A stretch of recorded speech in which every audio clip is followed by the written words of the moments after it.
Why am I so? It's fine. I'll shift in a second. So I don't know why this month I've been all up on the 9 9s, but it's the third 9 9, 927. Oh. Oh. Okay. I want to use. So today, the theme is bridges, apparently. Um,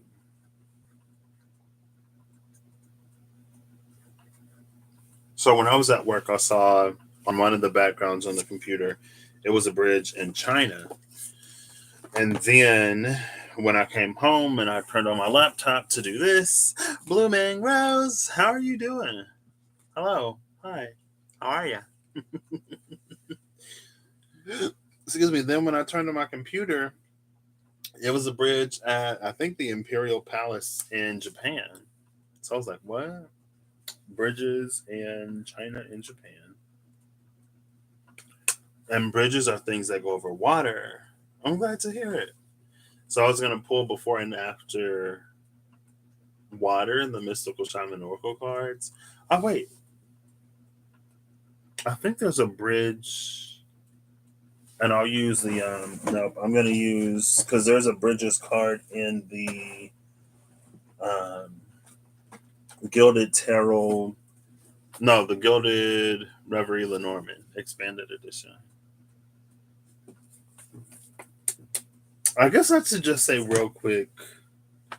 I don't know. Life is interesting right now and full of surprises, and we'll see. we'll see. We'll see how it all shakes out in the end. But I don't know. Interesting things going on. Um,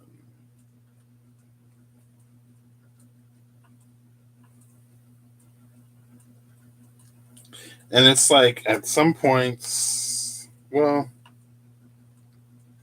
I don't know. It's fine. It's just a really interesting time in life. Oh, I can still do that. So I'll pull water from the mystical shaman before and after water because bridges go over water typically. I mean, I guess you can have a bridge that does anything, but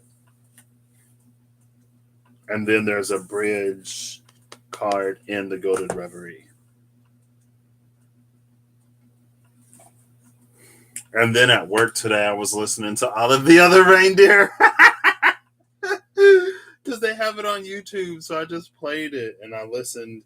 And I was going to do a whole all of the other reindeer inspired um, reading or series of readings, like how I did the Amelie readings.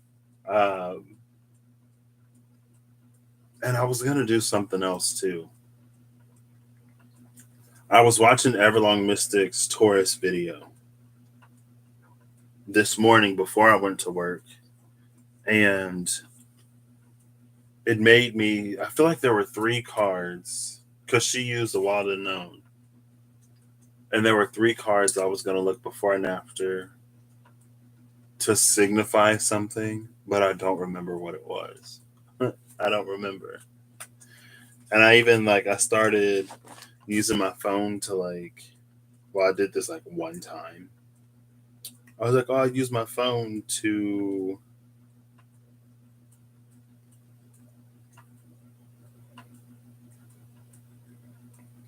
if I get an idea for a read or whatever. But hey, Vicky, how you doing? That didn't happen either. I don't know. Like I said, today has been.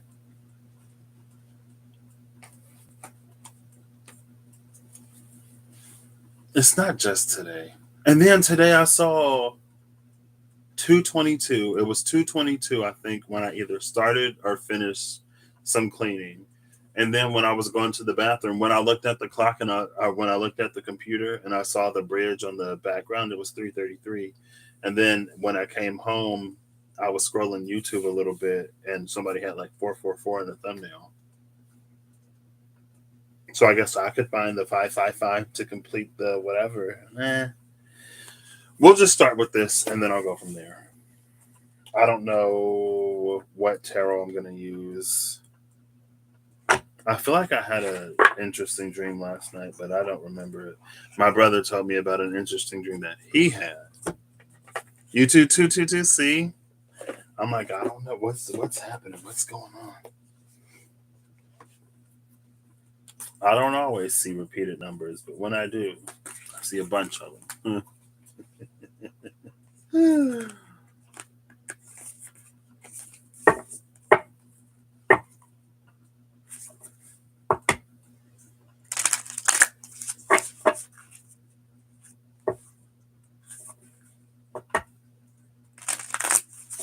Just saw the blade at the bottom of the deck. Kirsty, how are you? My friends, my the friend that I went to go visit, his fiance is in the UK right now, and so like she sent me a picture of him, my friend, and then I was like, oh, he went back, and she was like, yeah, we went back because he really liked him. I was like, oh, you're there too? What? I'm missing out. And she was like, oh, you'll have to come to Canada, the beloved luminous warrior. Interesting. She was like, oh, you'll have to come to Canada. I was like, you talk to him. He's the one.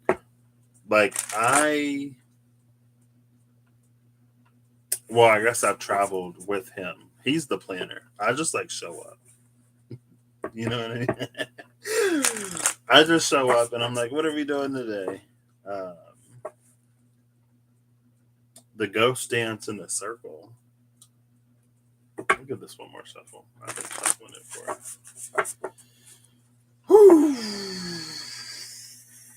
Y'all will know at some point. We'll see.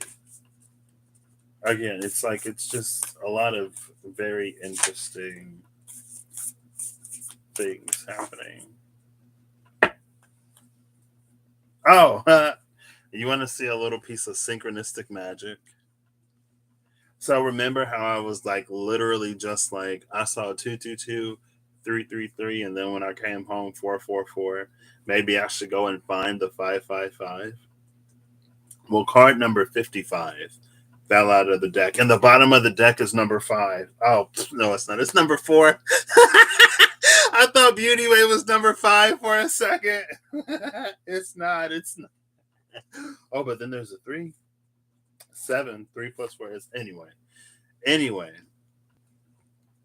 The snakes, not the snakes. No. Honestly, I feel like well, maybe not.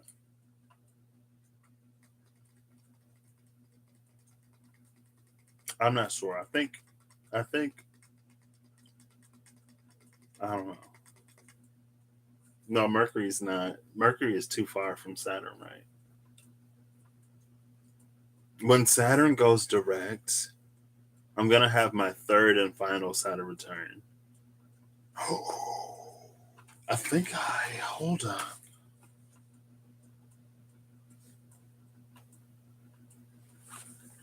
I think it might be in January.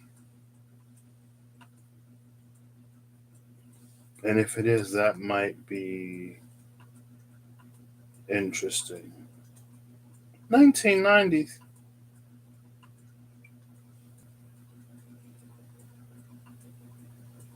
Yeah. Around New Year,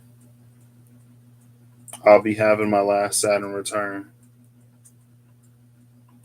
which is very interesting.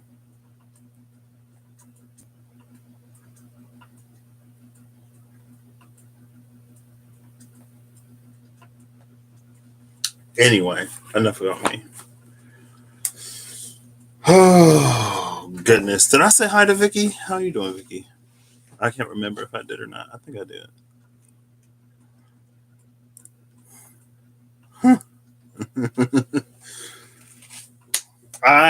It's fine. I don't need it. They can just keep on doing whatever. Taming the Wind is the card that came out, number 55, interestingly enough.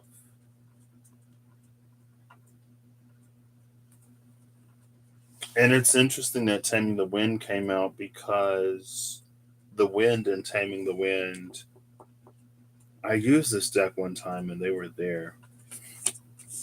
I don't remember what was going on then, but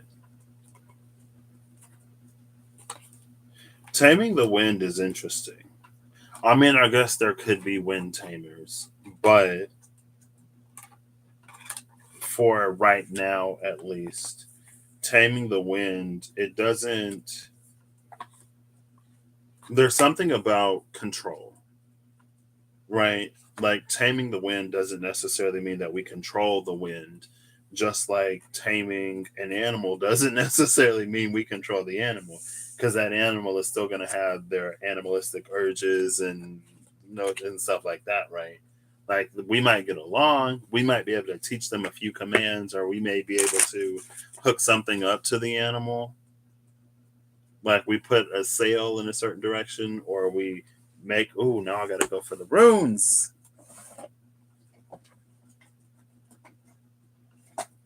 But it's like it's not necessarily controlling the wind, but it's learning to work with the wind to accomplish a certain means. So it's almost like the energy is going to be the energy. What's going to happen is going to happen, but depending on how we sort of,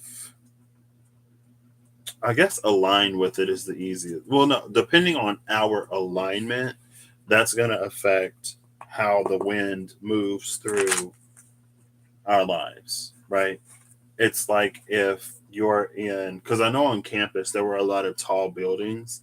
And so because of that, the wind would like blow in a certain direction because it can't go through the building, it has to go around the building. And it's like it's because of that that you get different phenomena, right?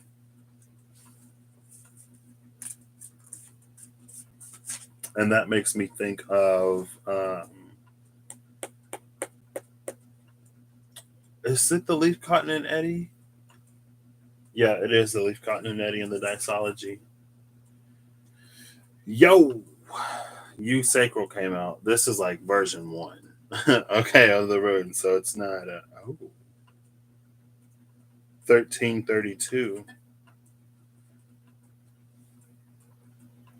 and then 14 is behind 32. So it's the U tree, the future Briar Schooled, and then the pear tree, Cosmic Surge Purge.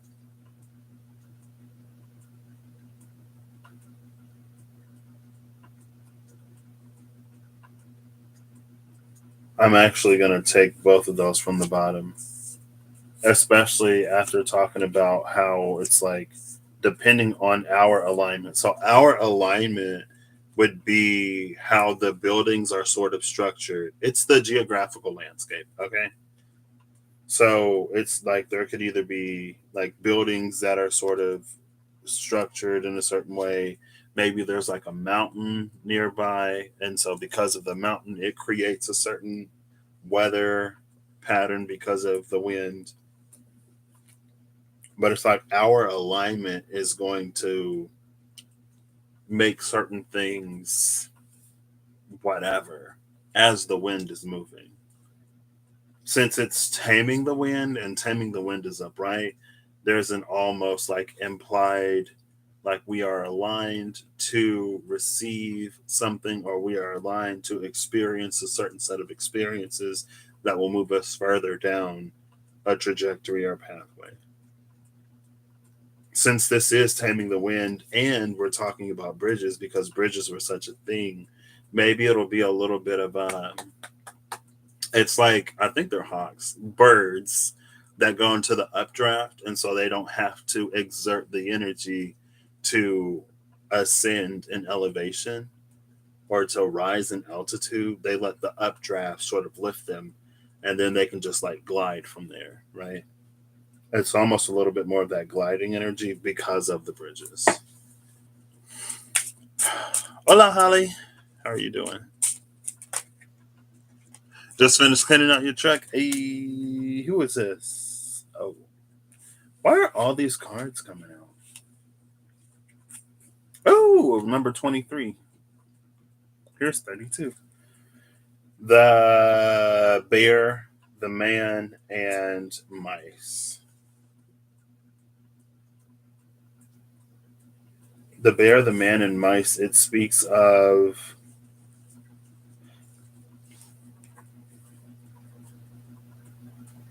and then clouds down here. The sun will come out today. Um, like mice and the bear, specifically this bear, give an energy of something that's like thawing slowly, right? Because mice is like little by little, bit by bit, every.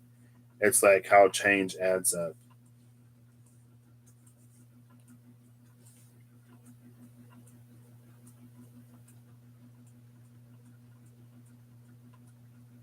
Oh, I feel like I almost remembered. I almost remembered.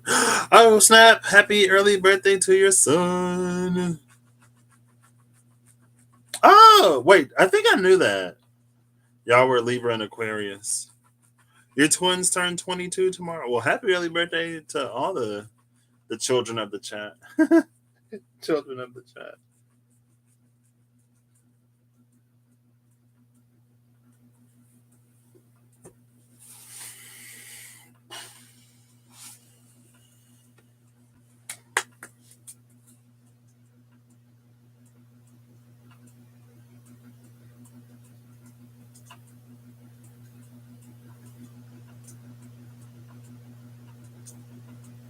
Okay. So the man is in the middle. The man came out under the future, which to me is implying that we have that we have um,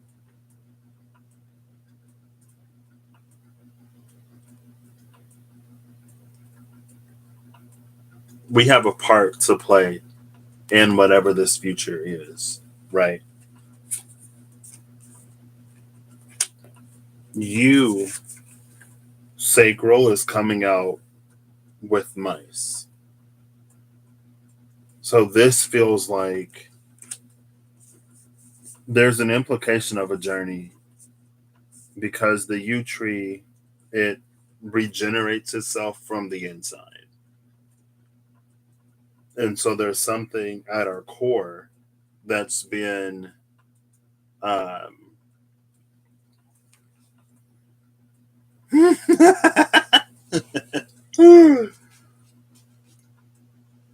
have a Libra daughter too and mother. I love all the kids of Venus. We'll call them all the kids of Venus. We got Tauruses, we got Libras. It's like little by little by little, something came online within us, or something was like reconnected or reinvigorated. And that thing, it's almost like that's what establishes and determines our alignment. It's almost like there's this the cosmic surge is like literally here in the pear tree. But it's like there's this energy that's gonna like sweep through, and if our vessel is like if our vessel can contain it, then we'll hold it. However much our vessel can contain is as much as we'll hold. And then the rest will continue to flow. And that this cosmic surge is what causes the end of winter, which is interesting because that's another spring sort of message, or it's another spring energy. and spring energy came out, I think, when I did Libra season, whatever.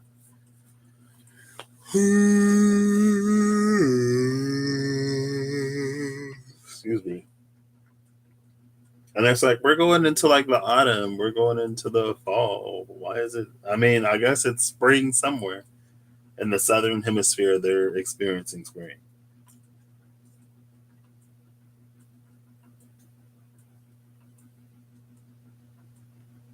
It feels like the purpose of this surge, though, is to unblock, unbind, or make accessible certain future pathways that weren't as um, easy to discover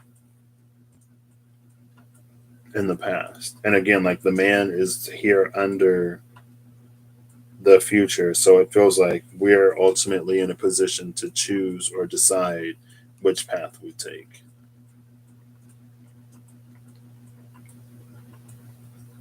This is not what I had intended, but that's fine. The balanced foodie.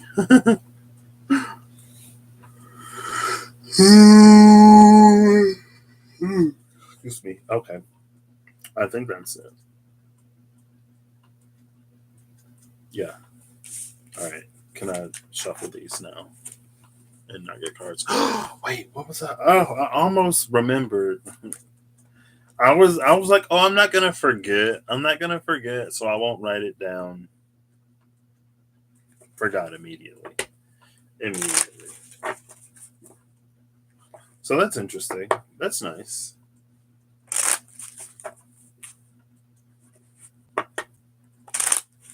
But I feel like that it's an energy that's been like sort of. Oh, come on. Oh, 33 with number 12, which is another three. So this is the key of shadows because it's the night birds. So that is wrestling around Thogan. Maybe it's Thogan, I don't, or Thorn, I don't remember. The blind Valkyrie. Um, we can see that. It makes me think of the beauty way. This flower. So the beauty way is like unlocked. And maybe it wasn't as unlocked before. I think the key also came out. It was like 11, 20. There was like a whole bunch of master numbers that came out on that side. It was the book and the key, and it was like some shadow worky something or other or another.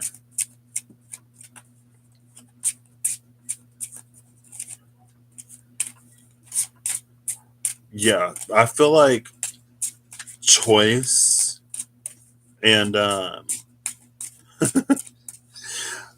was catching up with my journey buddy. I was gonna say with one of my journey buddies. I was catching up with my journey buddy last weekend or a few days ago. And she was talking about how like she had a deep revelation about herself and like the word that ended up coming, it's fine.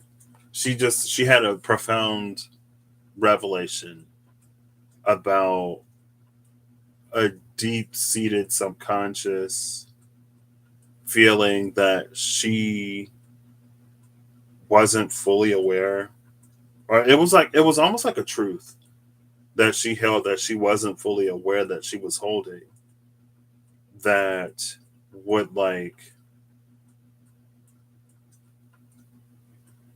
it's like it was so instrumental in a lot of the choices and decisions that she would make, and like a lot of relationships. It's like one of those small things that lies behind like so many other things. And she basically, long story short, she was talking about like how she worked to that something about the power of choice. And I was like, yeah, the power of choice seems like super it right now. I feel like I'm like, Your crap spinoff?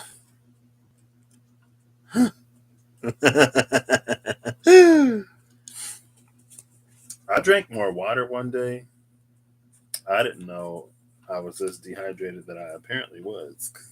It's fine. Stay in line. Okay. Oh, I just saw wild ox. Ooh, that's ooh, right? No. Yes. No. Yes. I don't remember. That's funny because we were talking about the gender neutral name for cows earlier, and somebody was like, it's cattle. And then in cattle, they listed oxen. So it's funny that the ox appears again. Also, I don't know, synchronicity. I guess synchronicity has been kind of wild for a hot second. And things that all over the board, I guess, in terms of perceived or apparent significance. Um, like, y'all remember me talking about the tiger? I was talking about the tigers in the chalk in the cemetery and how there was a tiger on that page and how I was seeing them and stuff like that. Well, I took a screenshot. Well, I took a picture of the thumbnail of that video that I saw. Nice. Now we're ready. And um, where's my phone? Hi, Bixby. Never mind. I found it. Never mind. All right. Have a good night, Bloomin' Rose. I need to get up early tomorrow. I'm tired. Something is happening in the world, and I don't know what it is. It's interesting. Pathway, but I guess that was the thing, right? If the Empress waits long enough, then that secret passageway opened. And it wasn't until later I rewatched it, but I remember there was like a platform 9 3/4 energy that was kind of sort of like around at one point. I think it was like that Flursa. I feel like it was connected to Flursa, but isn't it pretty late over there or early? I guess you're up early, maybe more so than late. Percy. Um,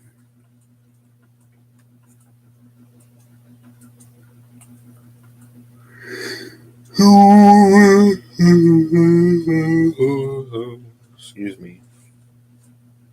This was a thing. Animals being freed for the first time, and it's this terrified tiger.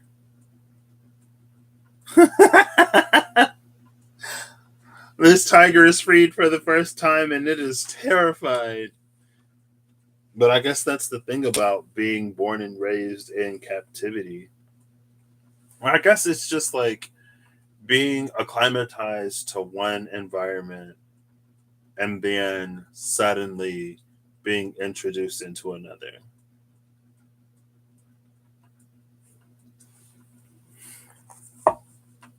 So now I'm gonna go looking for water.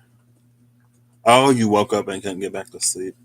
Well, maybe I've heard that I put people to sleep. So if you doze off, it's fine.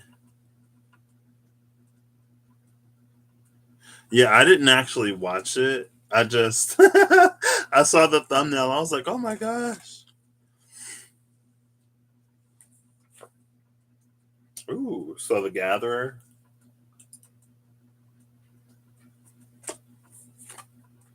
The Blade,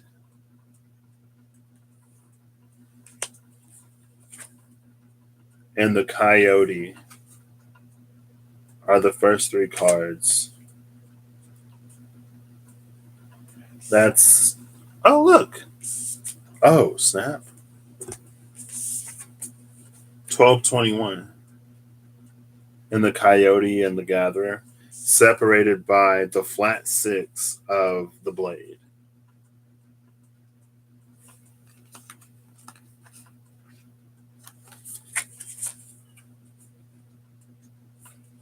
take that as it resonates. I'm trying to hurry up. So we're gonna look before.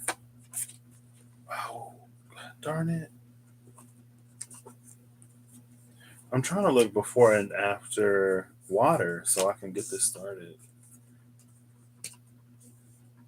So the coyote and the gatherer being separated by the blade is the first thing. I don't know the numbers on these cards, but 18, which is a 9, 14, which is a 5, 31, which is a 4.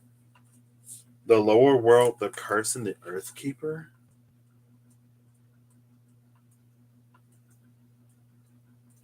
See, because at first the gatherer, the blade, and the coyote, like the gatherer feels like it's going for the blade, but the blade feels like it's surrounded by a coyote energy. So if you're Harry Potter fluent, it almost makes me think of the Sorcerer's Stone, I think.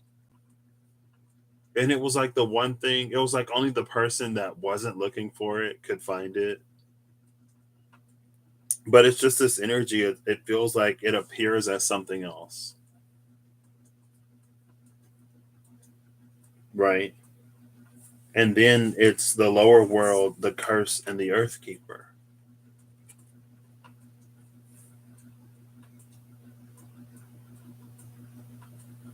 So it feels like because of the lower world, the curse, and the earth keeper, it's almost like if it were some heavenly divine.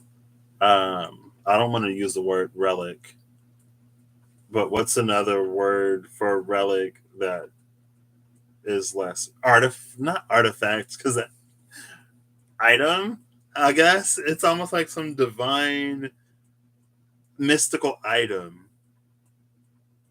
but it's almost like in the lower world, like on earth, it's almost like it dulls, like the lower world and the curse. In the lower world, it's like its true value can't be seen or spoken.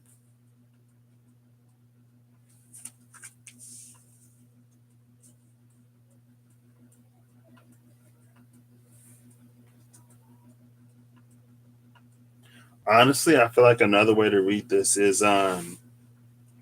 because the blade cuts things, right? So it's almost like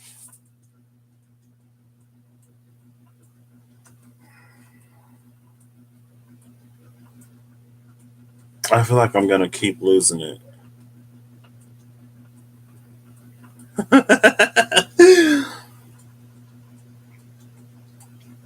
It's almost like there are things that we collect and there are things that we assemble rather than like we there are things that we collect and assemble for a purpose and for a reason, and it feels like a more complicated way to get something done. It feels like the blade is like straight to the point, right? And then with the coyote here, it's either something that we don't see, something that we can't see, or something that we don't want to see.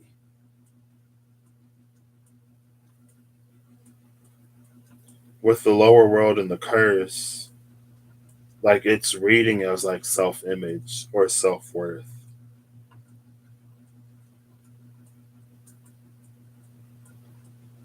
And then the earth keeper would almost read, there's almost like, it's like we think that we have to do something to conform to society or whatever. And so maybe there was a period in time of trying to adapt. And so it's almost like if we had an answer or a solution to a problem, but for whatever reason in that environment and situation, we didn't want to appear to be like too smart, or we didn't want to look like a know it all or whatever. So we don't share it. And so meanwhile, someone else is taking the reins and they're like, oh, we'll do this and we'll do that to try to remedy the situation. And so you do like you go along, we go along with it rather than being the blade that cuts right to the heart of the matter. It's like if we do this, everything will be fine.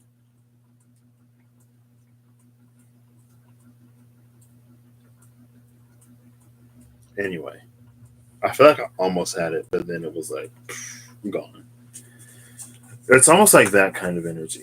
Well, there's a few ways to like read that energy. I just thought the lower world, the curse, and the earth keeper was interesting because it's almost like with the earth keeper,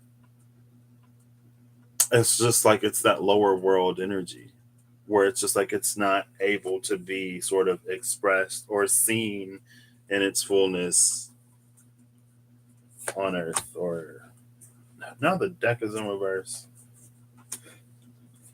Okay, looking for water, looking for water. Oh snap, hold up. Oh, I should just keep these cards out. This is not what I wanted to do. This is not what I wanted to do. It's fine. Because these next three are pretty interesting too. So we just had in the lower world, it can't be spoken or it can't be seen. It can't be. It's like it's almost like in the lower world, it can't be perceived, and those that know of it can't speak of it. That could be a language barrier.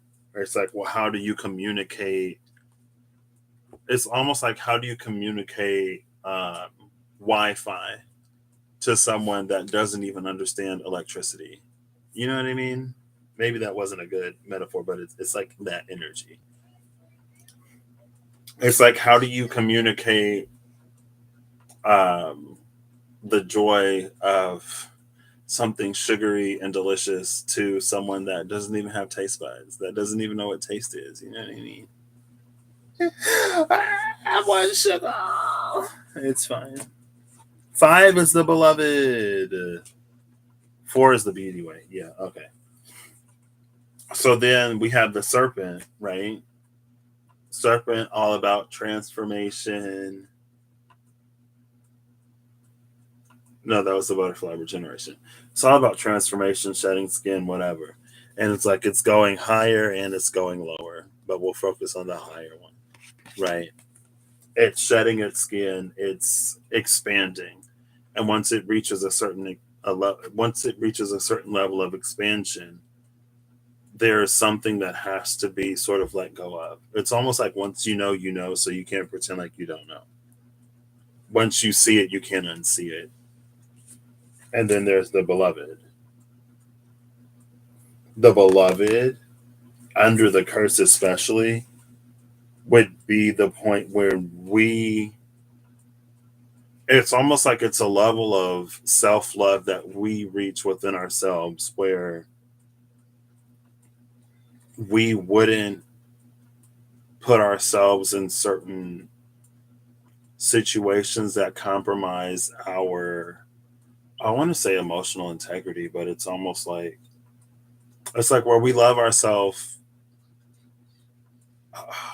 It feels kind of to say it, but it's almost like it's that point where we love ourselves too much to put ourselves in certain situations or to allow certain kinds of treatment, even from ourselves.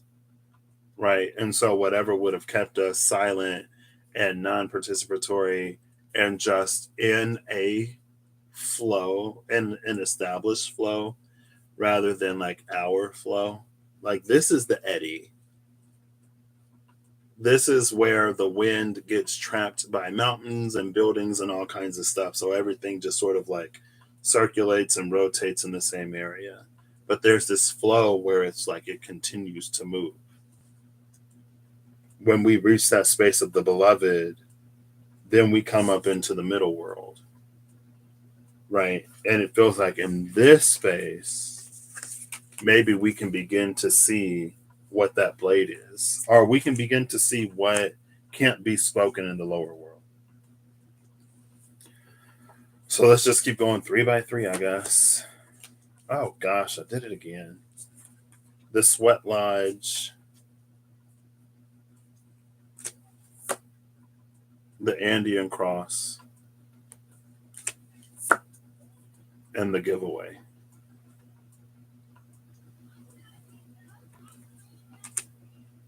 The Andean cross is so it's the blade, the curse, the beloved, the Andean cross. Um,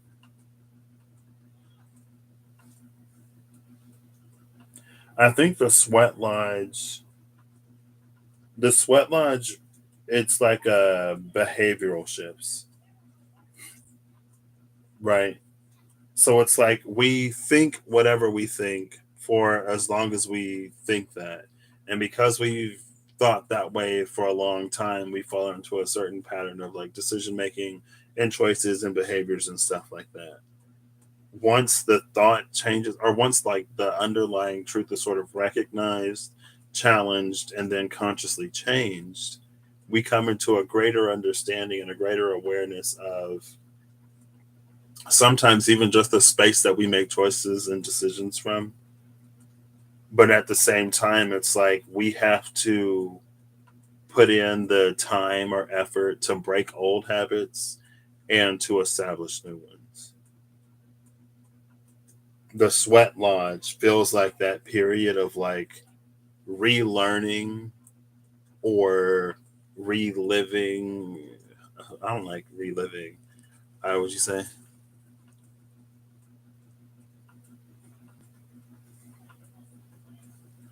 You got to move by the end of October. I mean, if you have to move, then it's less of a decision that you can make. I don't know if you can be like just, or maybe you can. Maybe you can be like, hold up, wait until the retrograde is over, and then like make me move. But all the best, Holly. Um, in that sweat lodge, the sweat lodge feels like the process of like unlearning one way of being and acclimating or learning or acquiring a new way of being. Right, that new way of being falling into the Andean cross.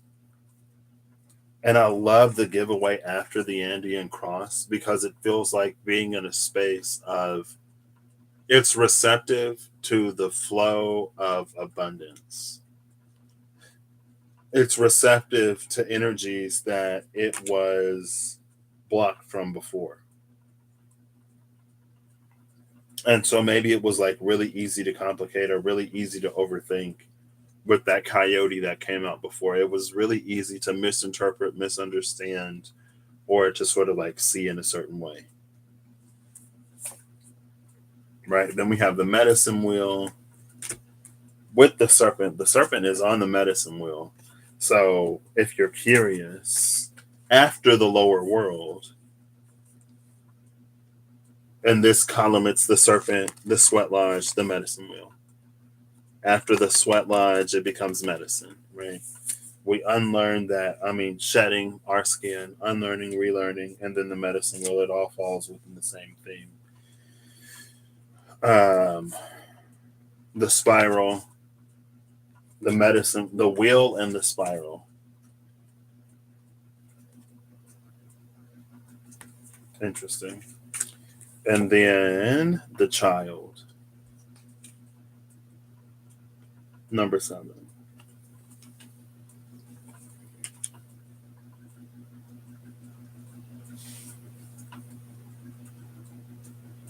I mean, it just feels like the medicine wheel, the spiral, and the child.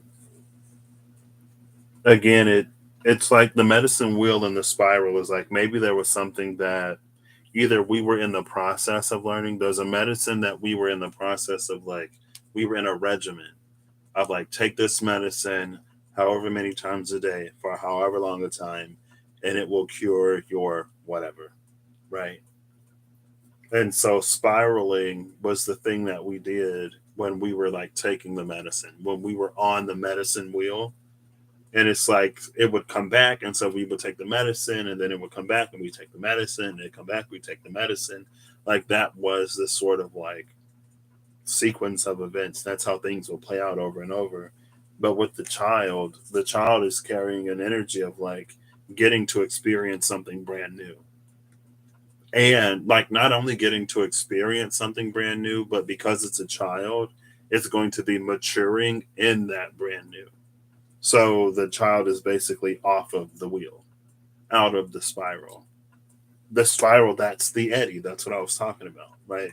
There's this general flow that like eddies because there's no it's almost like the wind will blow into this space, but because of how it shifts, it would keep the wind trapped within that space. Because it's almost like there's like one way in and one way out. And I think Leo had something like this. Oh, it's different, but the image is kind of similar. There's one way in and one way out, and then there's this like rotating labyrinth, right? And so when the wind is blowing and it finds itself in the entranceway, if the entranceway isn't blocked by the labyrinth as it's rotating, then the wind will go into the labyrinth. But because it keeps moving and rotating, it's almost like the wind is never like the wall of the labyrinth. The opening to the labyrinth is always closed whenever the wind is like trying to move out. It just keeps getting redirected and redirected and redirected and redirected. That causes the spiral or that like eddy, rather than it being able to like flow through. Right. So that's like the child is the one that like leaves the labyrinth and then like grows up. It makes me think of cultures. I saw it on Undone. I think it's pretty accurate. I'm assuming they didn't just invent culture. Um, but it's like there was a culture of people who would raise their kids in caves, and they would tell them about like the sun and the rain, and like they would tell them about life on the outside. And then once they reached a certain age, they would leave the caves and they would get to experience it all for themselves. And it was so much bigger, grander, better, richer than they could have ever imagined. And the appreciation for like creation that it gave them. It's almost like that energy. Oops. Well, I'll take it. I pulled two cards instead of one. It's the Beauty Way and Lightning. Yeah, I will take these because it's like, again, after we come out of the spiral, the endless spiraling and looping, and we experience something different, something hopefully better. And as we mature, and it's almost like the thing gets sweeter and sweeter and sweeter. It's like as we age and mature, our understanding, our ability to comprehend, our vocabulary expands, our suite of experiences sort of expands and builds out experiences outside of the spiral. And so it's like the beauty way outside of the cave of the lower world and the curse. This lightning, it's like a very, it's the Eight of Wands in the, y'all know, the Ken Prince, the Wild Unknown Tarot. But it's almost like a bolt of inspiration. Like this is a realization. It's a realization that like life can be this beauty way. It's a realization that life is more than just like ups and downs and ups and downs, and like you take your medicine when you it's your time to take the medicine, and then it gets better, and then things get worse, so you take the medicine again. It's like there's more to life than a spiral. There can be like consistent movement in a way. The experience itself almost like, and then it feels like too with the lightning there's something about the brain or the mind that it's like neurons sort of like connecting in the first time. It can also be realization. And then we have the Rainmaker and the Wild Woman.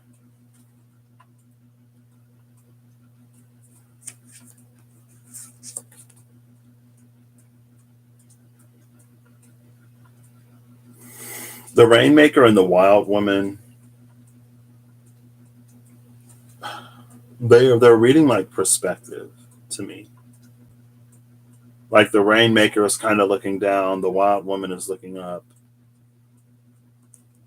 Um, should I take two more? Sure. Oh, look, there's Taming the Wind. So Taming the Wind is going to go on top of the Rainmaker. Since there were two cards for the Beauty Way and Lightning, I'm going to put a second card on these. And then the Time Master is going on top of this. Taming the Wind. It made me think of the Time Master. I think it's because like this feather or whatever.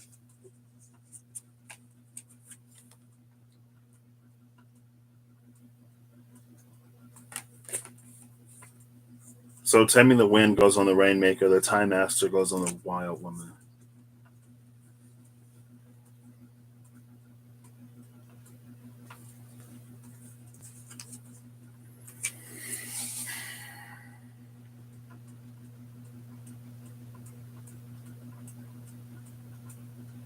I think this is about perspective, but not necessarily in the way that I first was feeling it.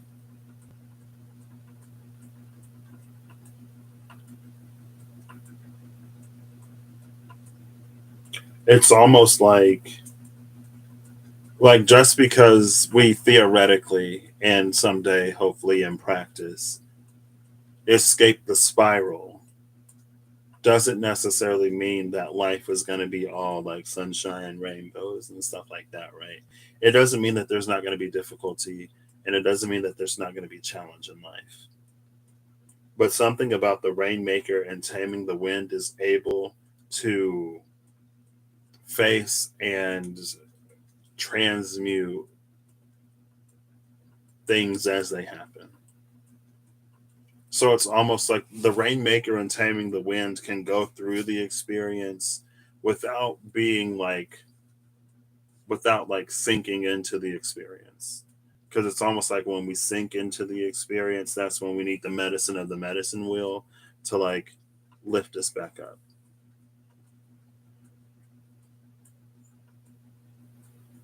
And then the wild woman and the time master, the wild woman and the time master, it feels like it's like a really, really big picture energy. Like the rainmaker and taming the wind feels like it's not like teeny tiny details, but it's like that's this scale. Like maybe in our own like personal like day to day lives, like the rainmaker and taming the wind is like day to day, maybe week to week. The wild woman and the time master is like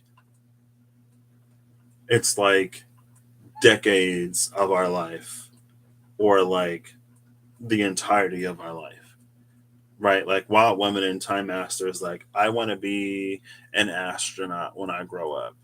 And so it's like all of these astronauty things out in the future. It's like, I'm going to take these classes, I'm going to go to this school, I'm going to be in these like physical training programs or like whatever is required to become the astronaut. Like that's the Wild Woman and the Time Master. The rainmaker and taming the wind is like the life that we live. So it's like even when we're like in that school or if we're in that training program, it's like today was a really good day because blah blah blah whatever. And then another day it's like, oh, I'm experiencing this and it's like it's difficult. And like I gotta do this and I gotta do that and I gotta take care of myself. Like it's the day to day, almost like more Virgo sixth housey energy.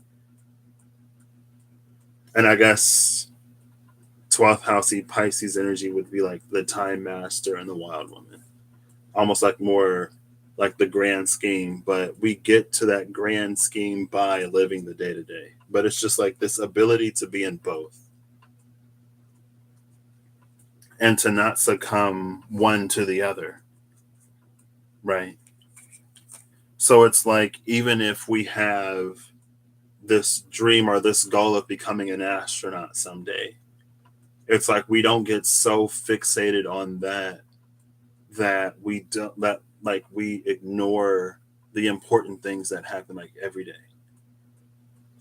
right? It's like we can appreciate the little things and we can still strive for the big things.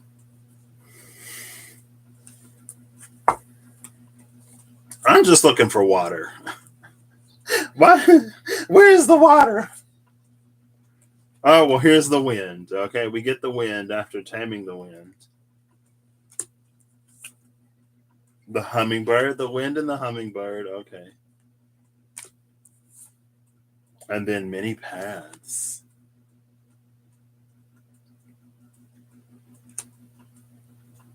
The wind, the hummingbird. So it feels like everything up until this point was like that's what the journey is.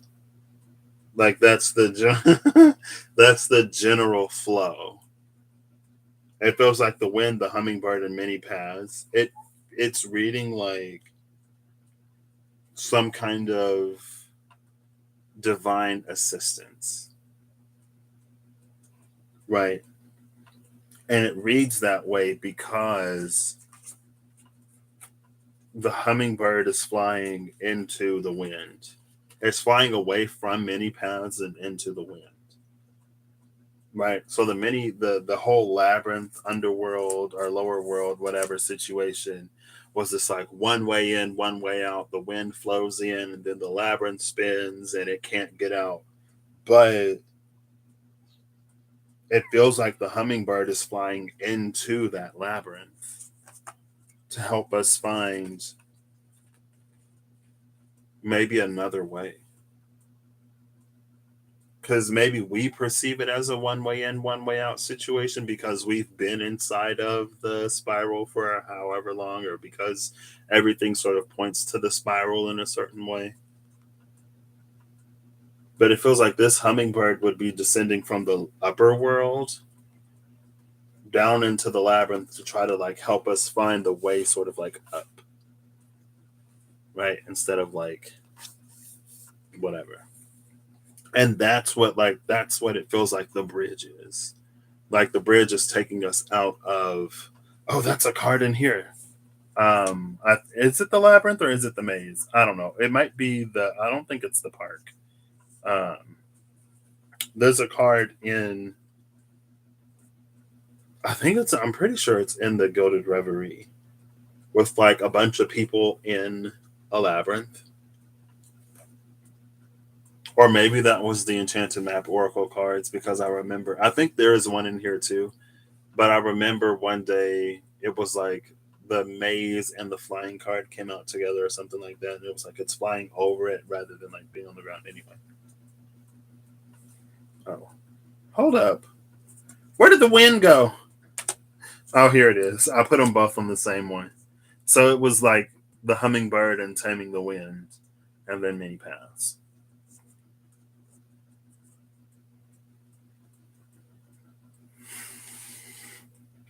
I think too, though,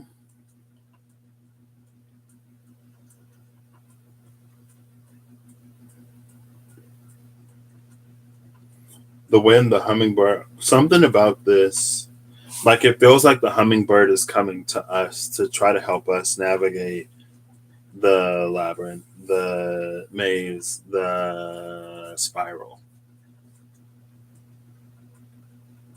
I don't know if it's expected or not. I don't know if it's intended or not.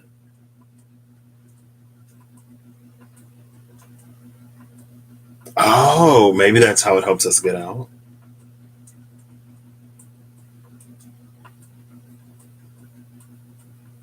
It feels like we get a perspective of the many paths. It's almost like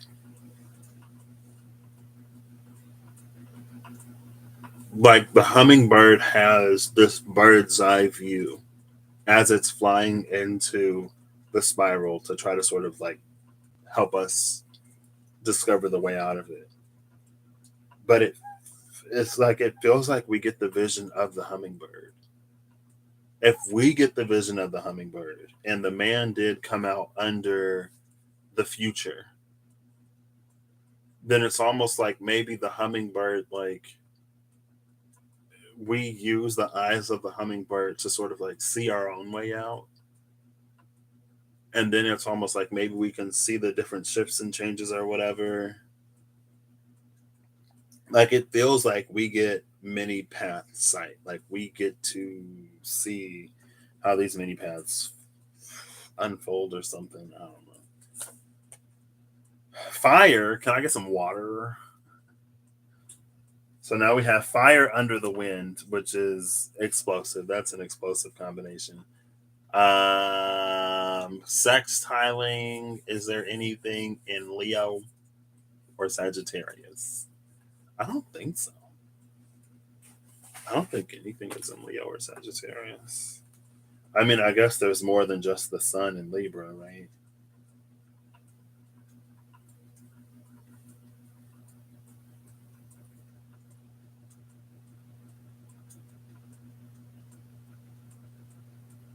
Carries is in, well, it looks like Carries is about to be in Virgo. Nope. Anyway, it's fine. Opposite of Libra is Aries. Jupiter is in Aries. Jupiter is opposing the sun. What? Jupiter and Chiron are both retrograde in Aries. What if we're talking about the labyrinth, maybe the that opposition is the aspect. Ooh. So fire, the moon, and the sorcerer. I was thinking about the sorcerer earlier today. I don't know why. I was thinking. Oh wait, maybe I do know why. I remember. I was thinking there's this show, and somebody said my host guy, and I was like the word for wizard is or like magician is like magic user. My host guy or like person who can use magic. And then for some reason I thought about the sorcerer. Fire, the moon, and the sorcerer.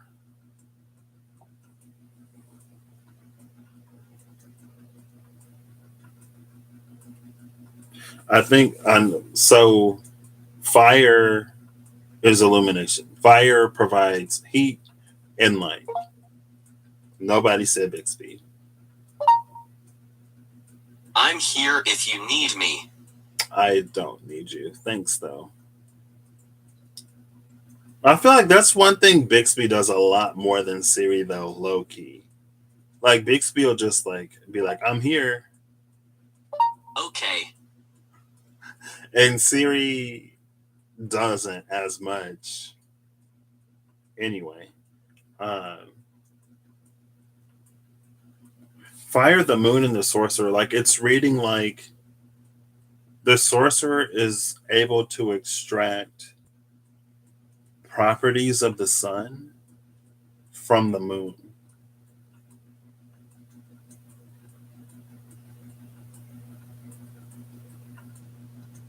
And that quote immediately popped into my mind.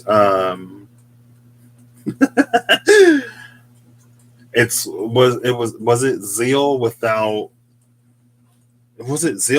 knowledge is like fire without light or something like that. Oh, it's 10:13.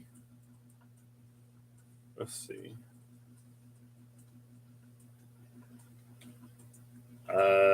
Fire without light.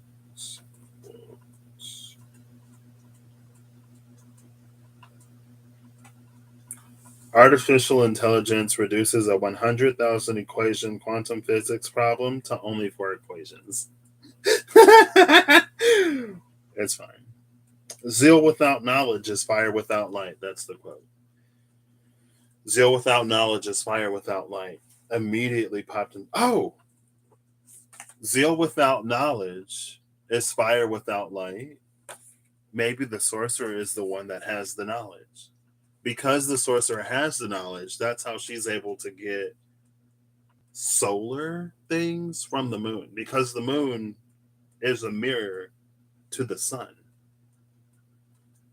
Like the moon just reflects sunlight back at the earth. So it's almost like the moon is sun that we get even at night. And I think because of that,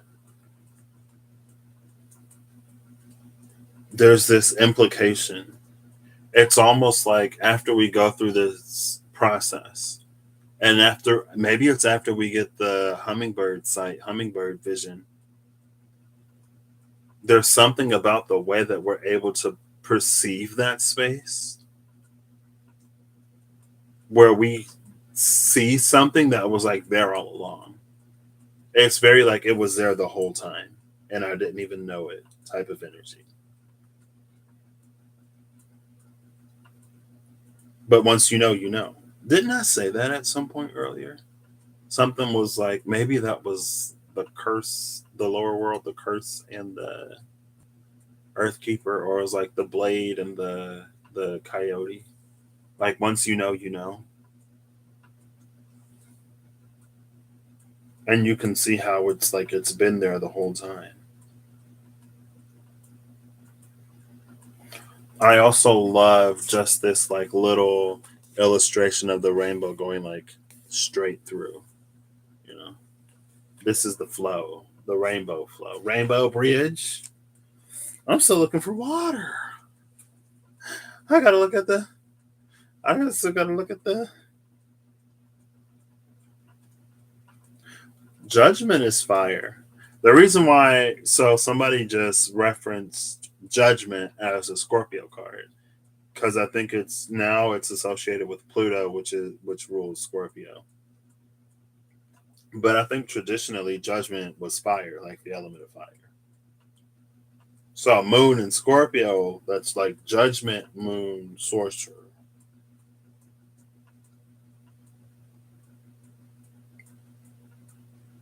Anyway, the sorcerer is able to get some sunlight or some light from the moon because that's all it is. If you see the moon, that's sunlight. If you don't see the moon, it's probably new, which means no sunlight, which means like that's an area that maybe we have to learn to navigate ourselves. Full moon might be like you have like full support, full assistance, but for some reason, like it's like message not received because the sun can't come in fully and like turn the night into day. But it's a situation where it's like with the moon being full, we're receiving the full reflection of that light. Now we have flow. Here's flow. Okay. As I point out that rainbow flow behind this. All right, all right. We are our pipes are officially unclogged. The fiber has been working. Somebody mentioned fiber. Holly mentioned fiber because Lumen Rose said something about crap. Now we get some flow. Is it going to be water? Are we going to have water? Oh.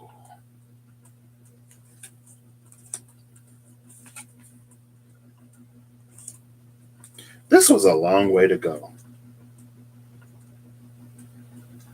This was a long way to go. I think we're just now beginning to understand that blade. So the cards that came out, it's Flow, the Smoky Mirror, and Earth. This and the Smoky Mirror makes me think of all of that Eddie, the whole Eddie spiral situation. But it's like it's coming out of it with a crown of fire. Well, it's red like fire.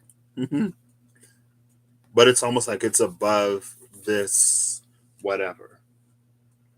And then the reason why I say that I think we might be finally understanding that blade or seeing through the guise of or the confusion of the coyote is because the earth is here. The smoky mirror in earth. When it was the earth keeper, when it was being kept, or when it was like it's just like earth is too dense for this divine truth to be seen in its entirety as easily as it would be to be perceived from space higher than Earth, from like Neptune. Because why not? We have a smoky mirror. But it's no longer keeping it. It's no longer keeping it because we're above the sort of like that space. So apparently, like we haven't fully crossed into the upper world because the card hasn't come yet. But the realization, the gift of hummingbird sight, it's like the gift plus the knowledge, or the knowledge of the maybe knowledge was the gift. It's like now we're getting up into that, like we're between the middle world and the upper world, right? That's where this is. So it's like if the middle world is the 3D and the upper world is the 5D, this would be the 4D, where it's like we're not necessarily like fully in upper world energy, but we get this different perspective of Earth. We get a perspective of Earth that's not bound by Earth, right?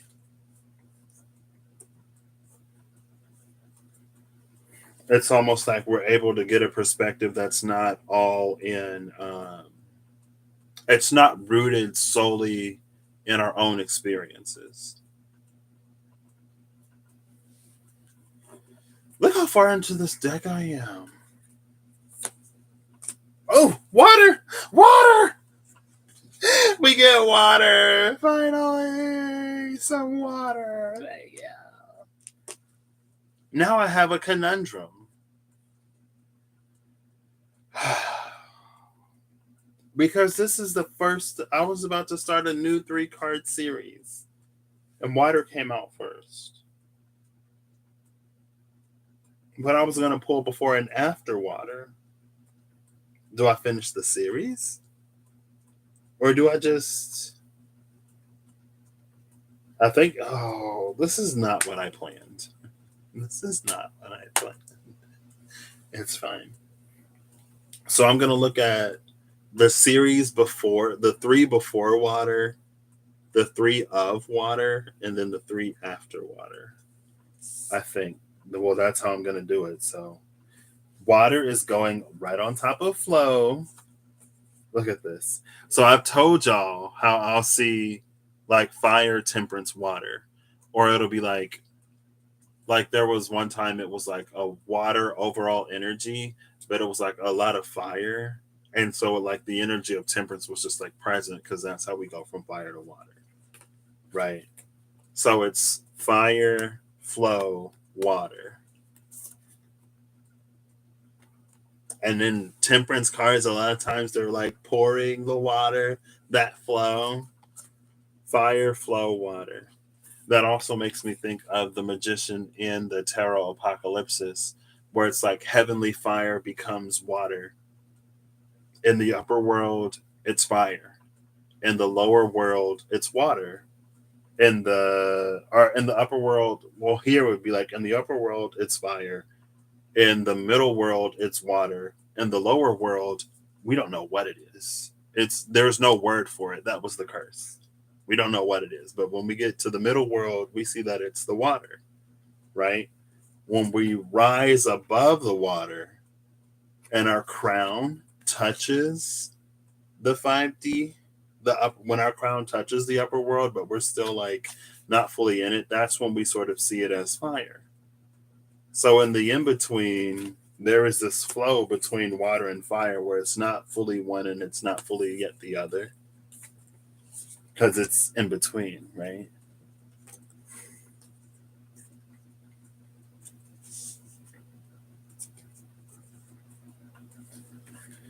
Oof. Oh, the rainbow! I love this. That rainbow bridge, the rainbow of that sorcerer. See, because the energy of the rainbow was like passing through the sorcerer, like that was the energy. So maybe it's like the energy itself.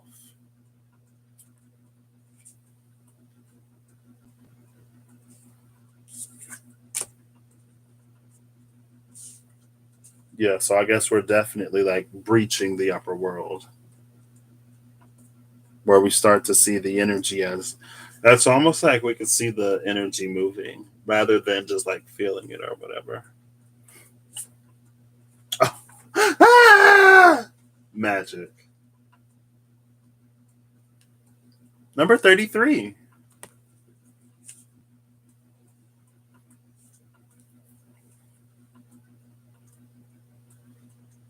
I keep the Jaguars. The Jaguar has been at the bottom of the deck this whole time. I keep looking at the bottom to make sure I don't like I have the cards up right because I keep like picking the deck up in reverse. But so, oh, and look, so the hummingbird was coming out of many paths, and it was granting us many path vision. After we have that many path vision, it gives us it makes it easier for us to see the spiral in a way that it's difficult to see the spiral in that way when you're caught in the spiral. It's something that like the benefit of perspective gives us an advantage in being able to perceive it and see it in a certain way. But the rainbow is flying out of the water and into the magic. the hummingbird was flying out of the many paths and into the wind, trying to reach us in the whatever.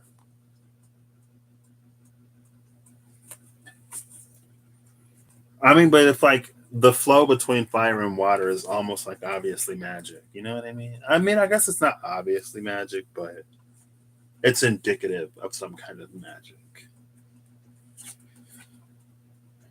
Ooh, so the sun. This is our after water series. We have the sun. We're starting with the sun,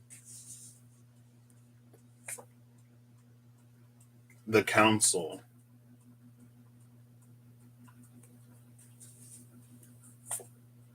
and the ghost dance.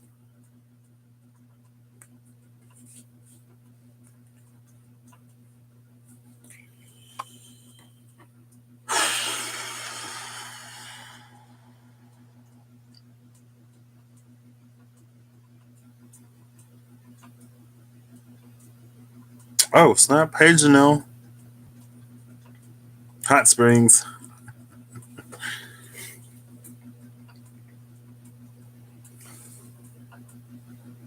Oh, oh no! It's behind the flow. It's behind the flow. Darn it! So we just saw the sorcerer extracting sunlight from the moon because of her understanding of what fire is, right? Her learning to extract. It's almost like as she was extracting sunlight from the moon, or as she was engaging in that practice after being granted that knowledge and information, that's what was taking her up and out of the smoky mirror. And then when she rose to a certain point, her crown touched the upper world. And that's when that, like, oh, fire is water, whatever, like that flow, smoky mirror in the earth, whatever, right? So after we take the rainbow back to magic on water, we get the sun and the council. Because the ghost dance is behind the council, 11 and 22. And we just had 33. 33 was magic. What? Now all the whatever numbers are coming out. It's fine. Anyway.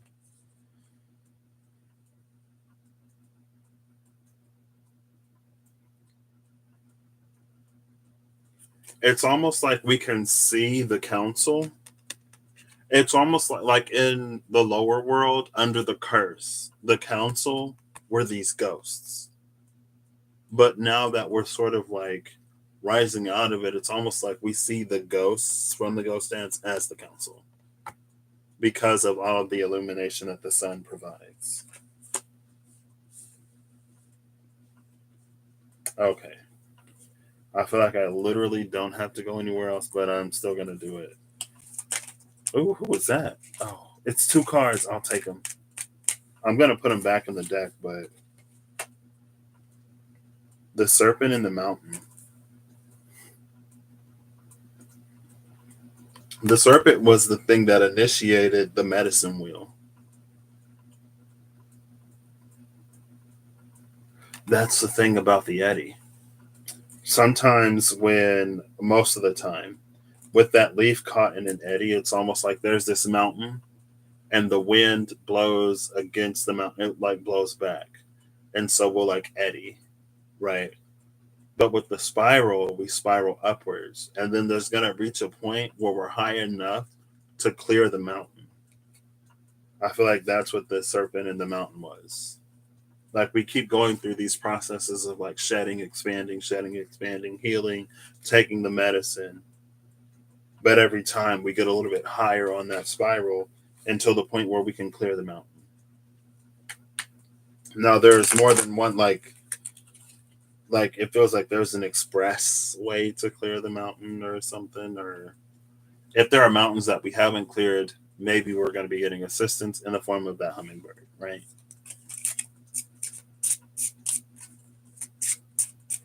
Okay.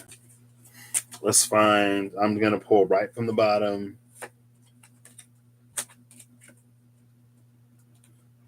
The scythe, the clover, and the rider. are the bottom three cards.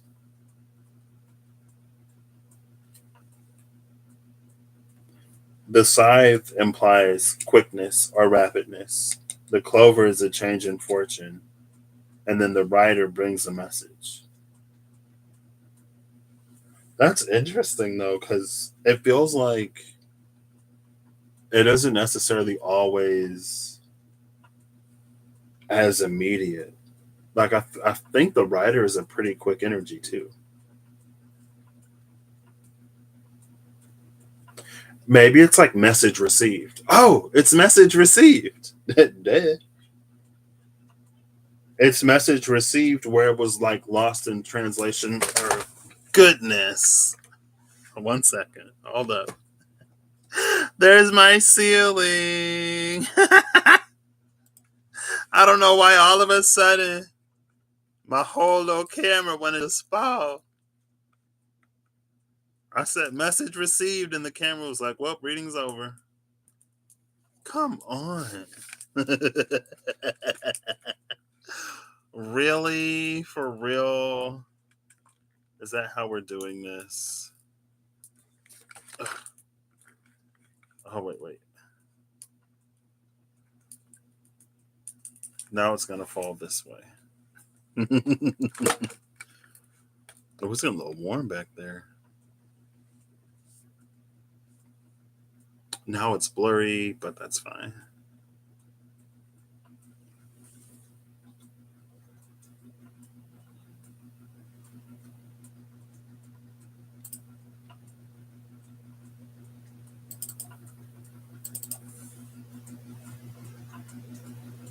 Are you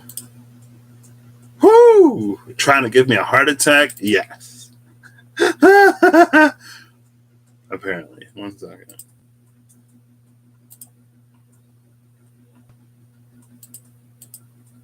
There we go.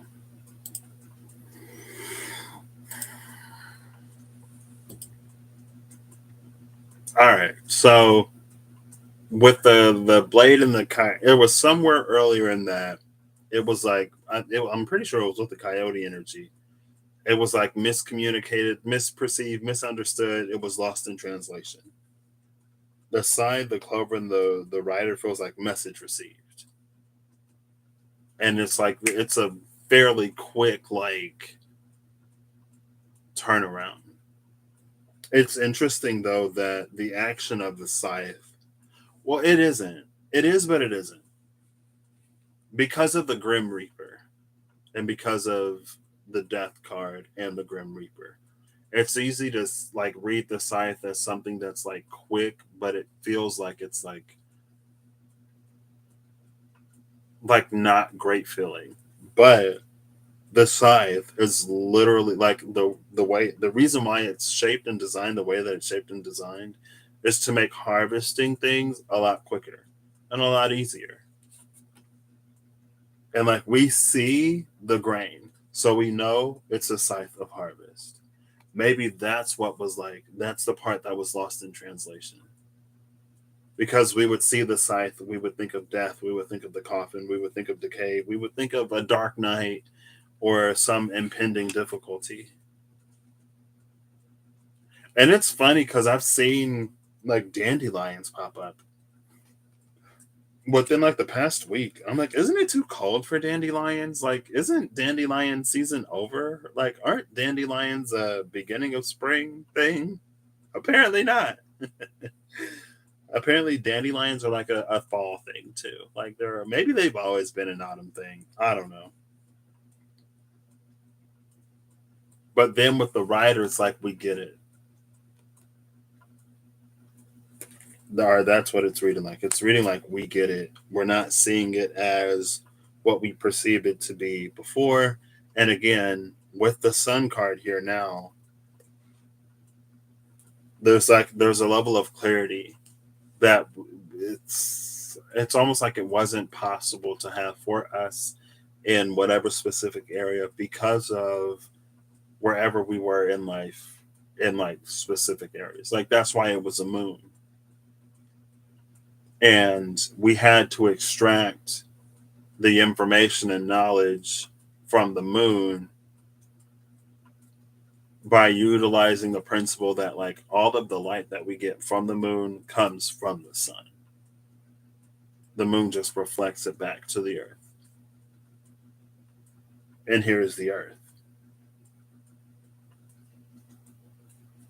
Okay, anyway. Let me find that bridge so we can. Oh, here it is. You will never believe what card is next to the bridge. Guess what card is next to the bridge? It's the sun. Guess what's in front of the sun, though? In front of the sun is the fox. And the fox, I think, is the closest we can get to the coyote and the Lenormand. But anyway, the sun, the bridge, and the dice.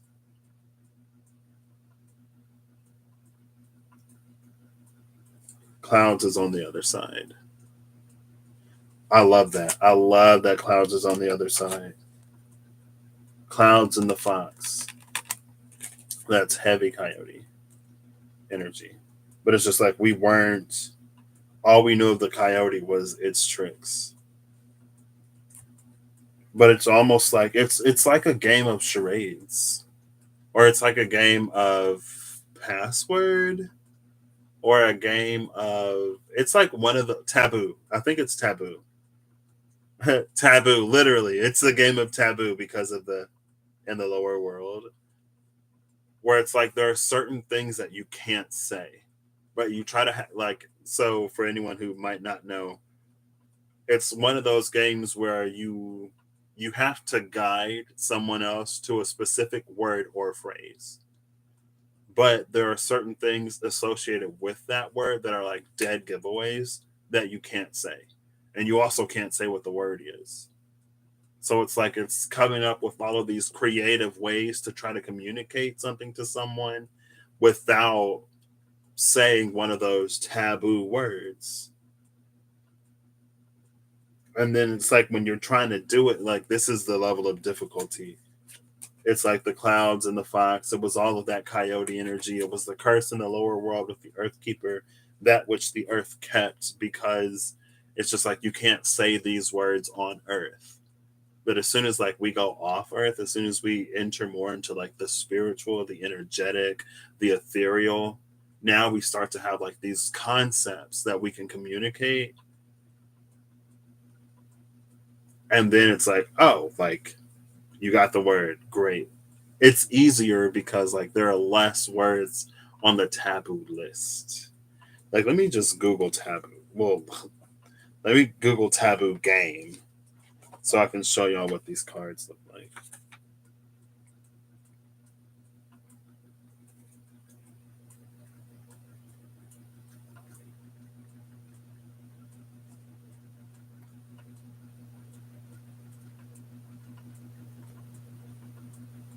I want like a good one.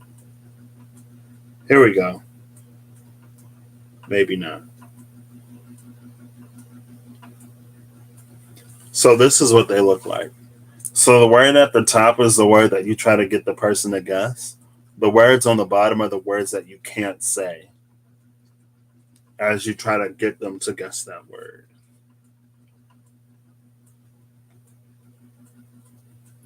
So that was it.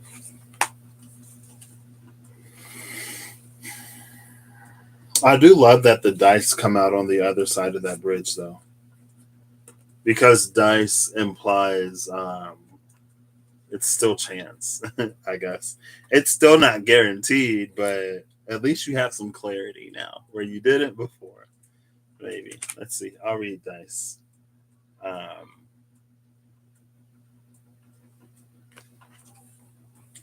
Number 39. Oh, look. So sun is 31, but because of the illumination of the sun, we get to take a step forward, 38 to 39. That's that progression, that's that movement, that the labyrinth made it difficult to sort of like do, right? Because we're trying to do this. That's this right here. Well, that was a whole thing. I feel like I needed this like hour of reading all of these three by three, the context, so that these cards would make sense. Because if I just got earth, water, rainbow, and then the sun and dice, I mean, I'm sure eh, we get things the way that we need them, so I'm sure it still would have worked out. But I am the risk, the gamble you choose to take. Emphasis on choice. The gamble you choose to take. I am the uncertain and the leap of faith. I offer the promise of future change. Possibly negative cards to my right will foretell ill fate, but positive cards will bring about a happy state. The card to the right of this is the sun. Oh, wait. LOL. Never mind. The card to the right of dice is the bridge.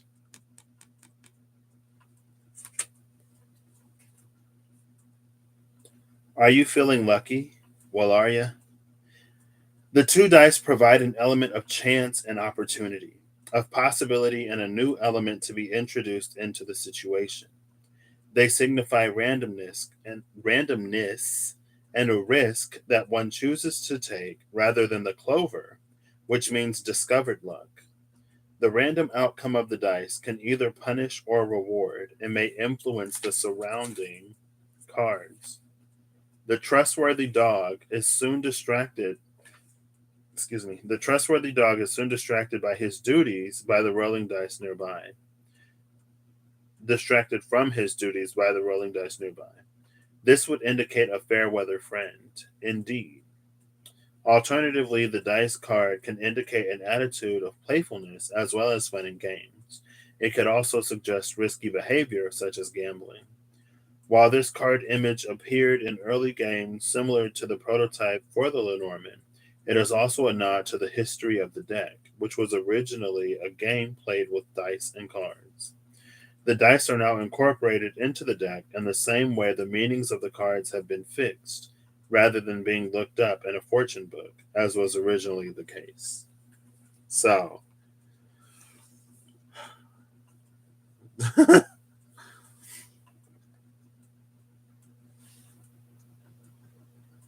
see, it feels as though, like, honestly, the dice in the bridge make me think of that labyrinth and how it's like, as it's constantly spinning and moving, like, and there are multiple. What am I doing with my hair? What did I do? It's fine. There are multiple layers. There are like multiple concentric circles in the labyrinth, and as they're shifting and moving, it's like sometimes the entryway is open, sometimes it's blocked. Like that's what this feels like with the dice and the bridge. It's like there was a chance that the bridge would be up and a chance it would be down. Like if it's a drawbridge, you put the bridge up so that the boats that need to go under the bridge to cross the water can cross the water, and then you put the bridge down so that the people, cars, whatever that needs to cross over the water can cross the water. So it's like it accommodates for whatever is moving in whatever direction at whatever time. And so it was a chance before. But maybe at least with the sun card, we have a better understanding of like timetables, right? So it's like, oh, a boat is scheduled to come through at 2 o'clock, and I have an appointment at 2:15. So, like, depending on how long it takes for the boat to go through, I might want to leave a little earlier. I don't know. It's an understanding of timetables or whatever. It's an increased understanding. I don't know if we'll necessarily get it 100% right. Oh, my little hairs went down. Okay. But yeah, I mean, I have the runes here. I already took them out, so I feel like I pulled these for a certain reason, though. Or was it just those cards? I don't know. We'll just get a final rune.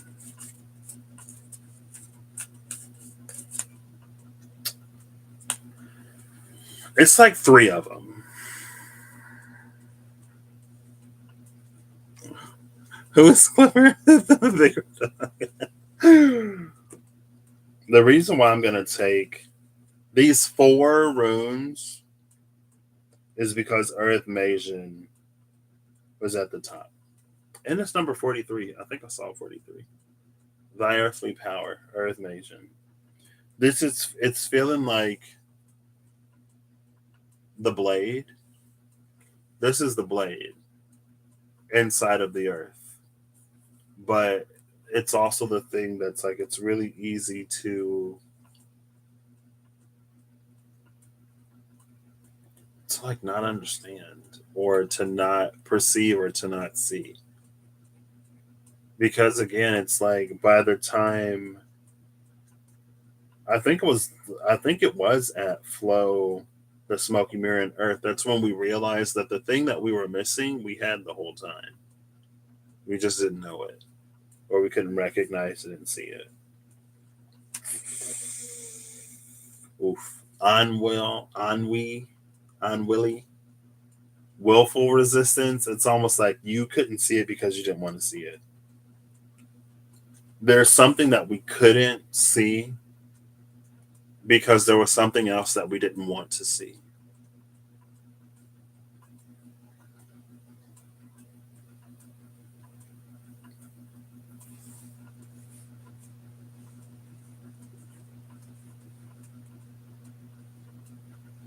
And then it's Gur and Neve.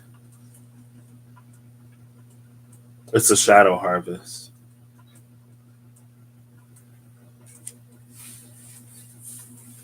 So as long as we continue, it's almost feeling like as long as yeah, that's literally it because the sun is here.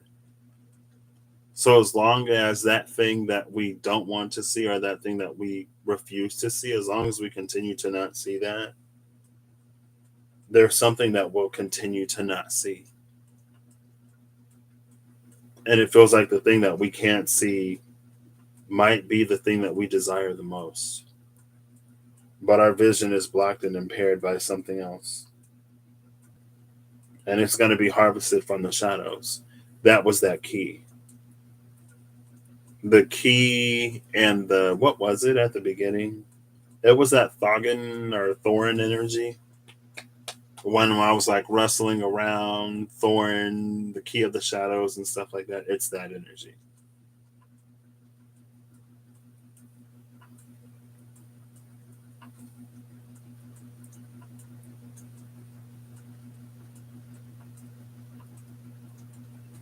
It feels like there's also an acknowledgement of our choice here. Again, the man that came out under the future. Like there are choices and decisions that we have to make. This is a willful resistance. This isn't a resistance that's enforced upon us. This isn't a resistance. Like this isn't anyone or anything else blocking our path. This is something that we do to ourselves because of choices and decisions that we make.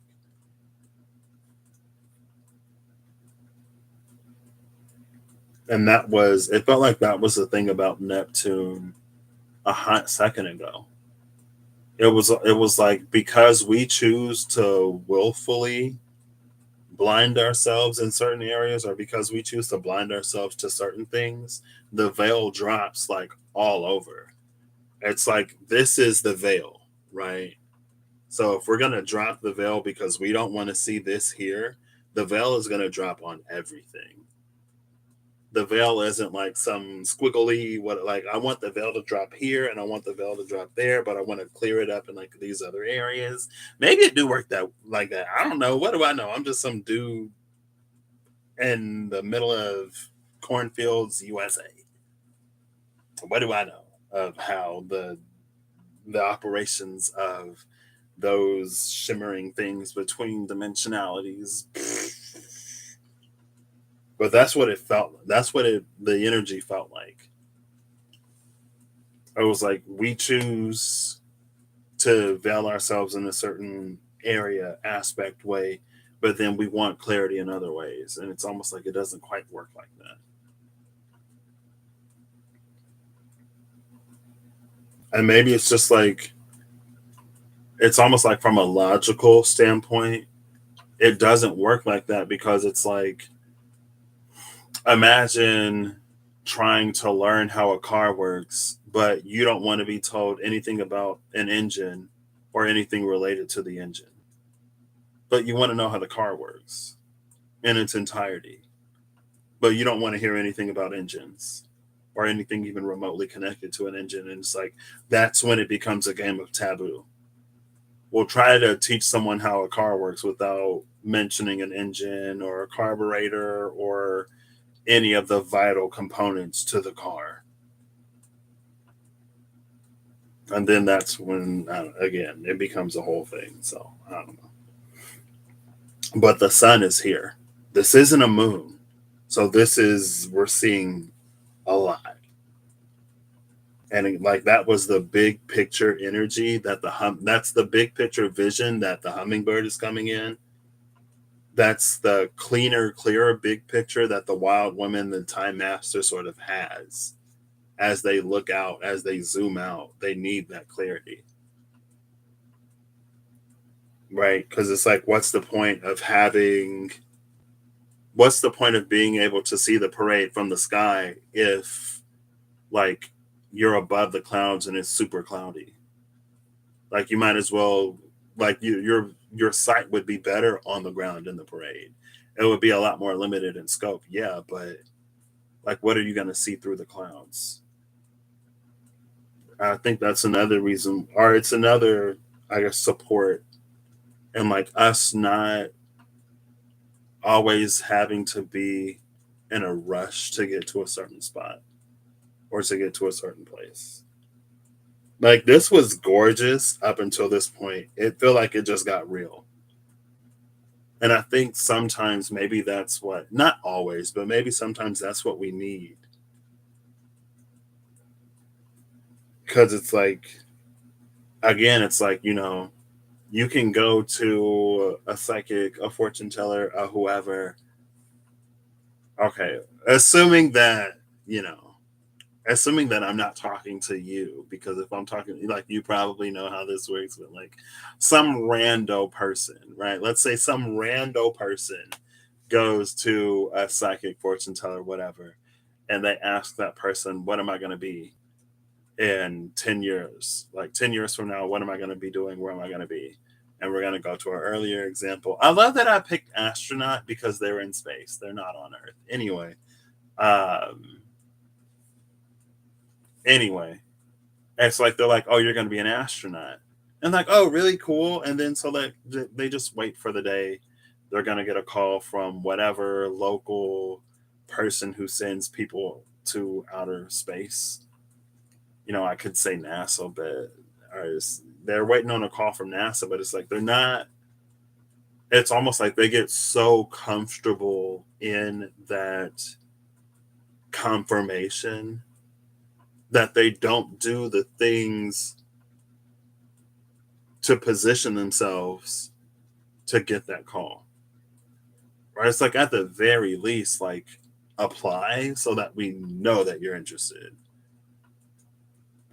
And like we don't always have to apply to things, right? Sometimes we have choice encounters and sometimes things do just come to us and we don't really have to do anything, but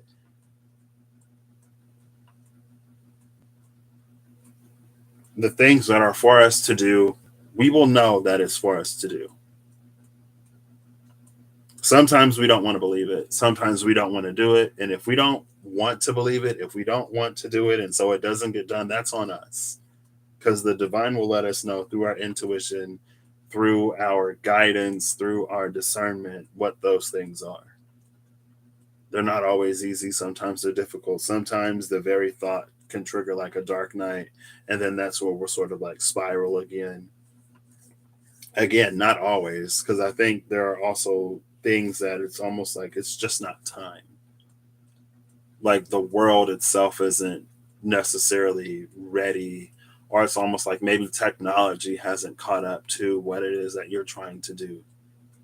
And it's almost like instead of trying to invent the technology or whatever, it's like there are other things, other resources that you can be acquiring.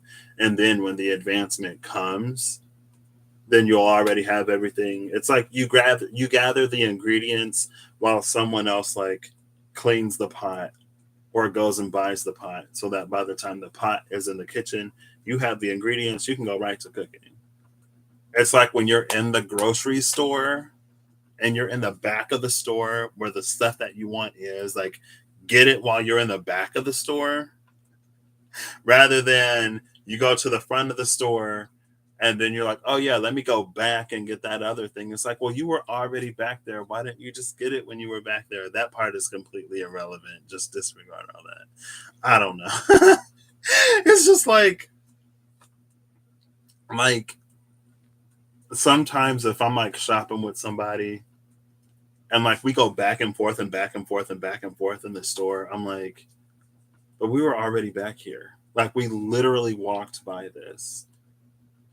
Why didn't you just pick it up while we were back here? Now I got to be in the store longer. I'm ready to go home or I'm hungry. You know what I mean? Anyway.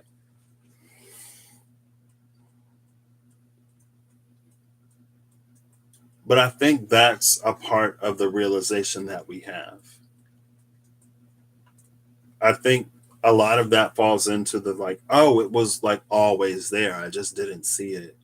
I didn't see it because of this or because of that or because of whatever.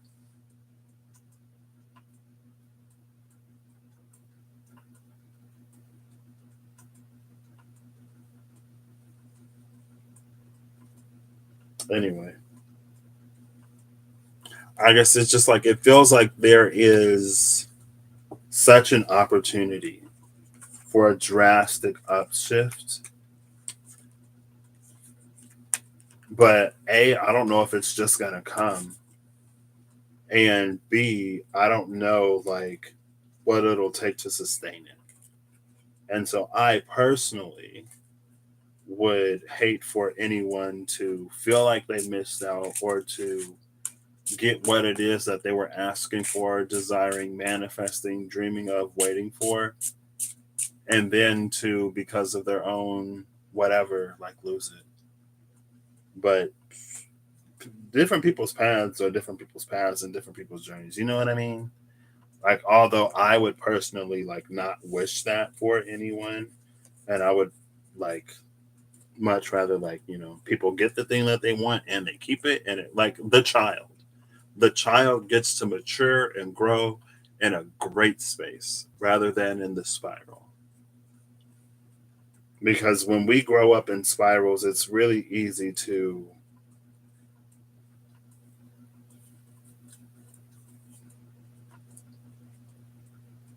have a certain sense of like just like stability in general, I guess. But it's almost like that's where it's like if we grow up in a spiral, then it's almost like there are certain things that we think we have to do to get other things. When in some cases it could be like some of these things you should just get.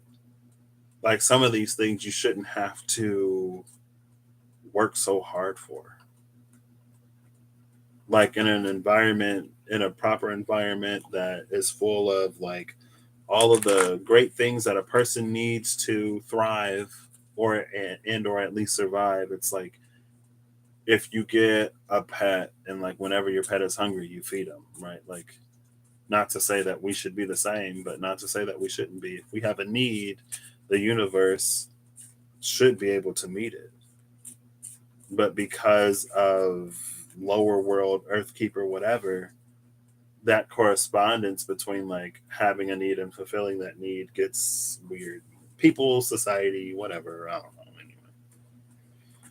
Anyway, it's not just people in society, but I'm trying to be a little less chili pepper, so it's fine.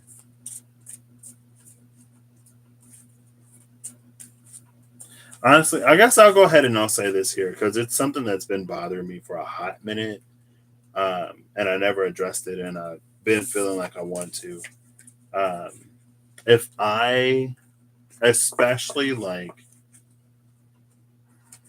this is why I try to stop doing it. I don't even know how to necessarily like verbalize this without just like full on saying it, but I don't necessarily want to full on say it because like I feel like there's a conversation I want to have before I just like full on say it. You know what I mean? But anyway, it's like if I ever, especially like if it's something that I'm not involved in particularly or individually, you know what I mean? If I speak on a certain experience, then it's like for illustrative purposes in how I'm like feeling the energy workout or like how I'm reading it in particular within context of that reading, right? That's no whatever on anyone else's life, anyone else's path, anyone else's journey, what is or isn't for anyone else to do. It's just like, hey, this is something that's like illustrating the point that's like coming to my mind to sort of be made. And because my brain works and operates in metaphors, especially if it's something that I feel like people have can like relate to, or if it's something that people have been exposed to, then I'll be like, oh, it's like how this person did, blah blah blah blah blah, right? That's not saying that that person should do blah blah blah blah blah. That's not. It's no statement on that person. It's purely illustrative within the context of that reading. So, because choice and again, like we all live our own lives. We all have different journeys, and we. It's not only like do we live our own lives and do we have our own journeys. It's like we're different people. There are different experiences along the way that are for us to have. And just because I see something in a certain way, all that means is like it's for me within my own expression and experience to go in a certain direction with absolutely no bearing on another person. Like the way that I see astrological movements and transits and stuff like that. Although, like, of course, like, you know, I might feel a certain type of way because certain interpretations might not necessarily vibe and resonate for how I'm experiencing the transits. Bixby, girl, ain't nobody talking to you. I didn't understand that. That's because I'm not talking to you, Bixby. Bixby is getting shut down. Bixby is on thin ice. Um, but yet, like, my personal planets are different than your personal planets. So, how I experience a transit isn't necessarily going to be the same as how you experience a transit.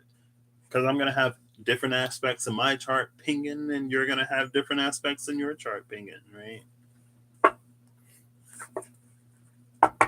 So, anyway, I don't know if there's also a great individuation that's happening, but if we're in the age of Aquarius, Aquarius is all about being an individual.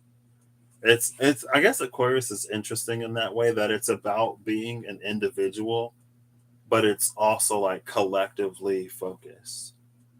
It's like being an individual who is concerned about the well-being of all of humankind.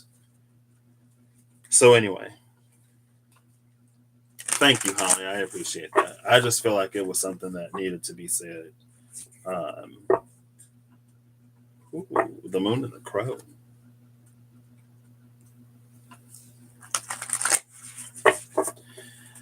All right. This was a lot longer than I thought it would be, but that's fine. Mystical Shaman. What is the last thing?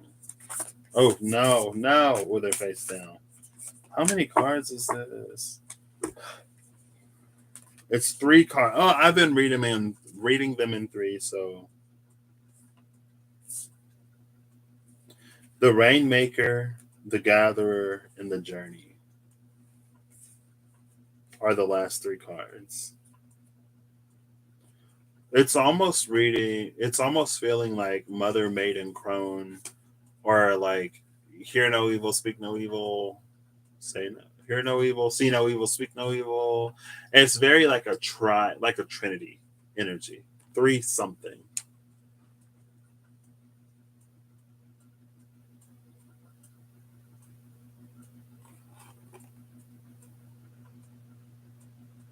The Rainmaker, the Gatherer, and the Journey. Bottom of the deck is the Sacrifice.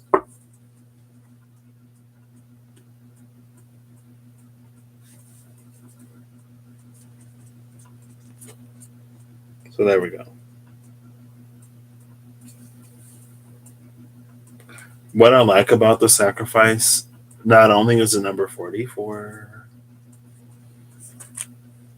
but in the Journey card and even in the Gatherer, there's a certain withheldness. Or they're both like reserved or withdrawn, but the Sacrifice releases it.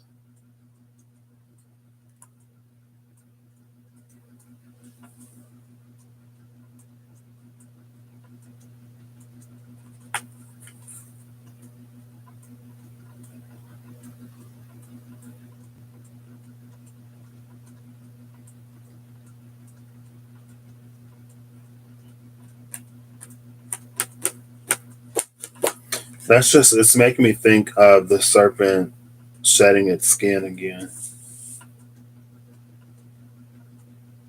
It feels like the Rainmaker asks, the Gatherer receives,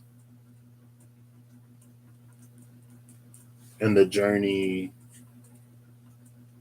I don't know. Like the Rainmaker does the whatever ritual that the Rainmaker performs to make it rain.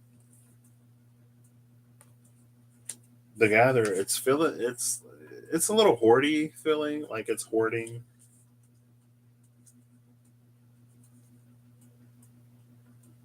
And then with the Journey, I noticed like there's the heart that the owl is carrying, but then we see like there the heart that isn't. Can you see it? It's like right there. So the Journey, like the owl is bringing the heart, but in her, it has to like drop down until it's in its place. So it's almost like it's a question of like why we it. It almost reads like a question of like why do we want what we want, but it feels like we're being encouraged to like have more substance or to like ask for things that matter, that like really matter to us, and not just like things that we think we should ask for, or to not ask for like things that we're trained, conditioned, told to ask for, to not ask for what we think we should ask for because it might not actually bring us any joy, any fulfillment. It might not get us any closer to that happy place. To just sort of like, I don't know.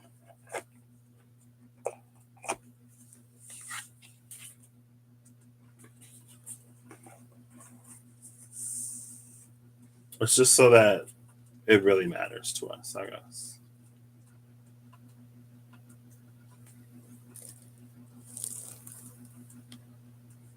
It's like if you could ask for what you want, and if you can ask for something that you don't want, why not ask for the thing that you want? If either is going to be fulfilled, you know what I mean? But it feels like the asking in itself is a journey, or it's at least a part of it. The last rune.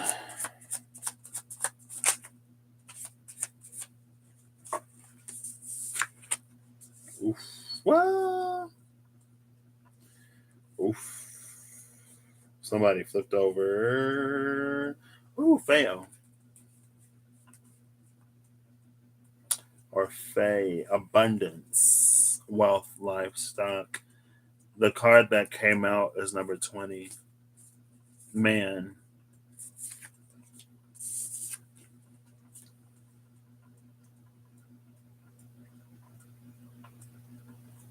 That was the man who came out under the future.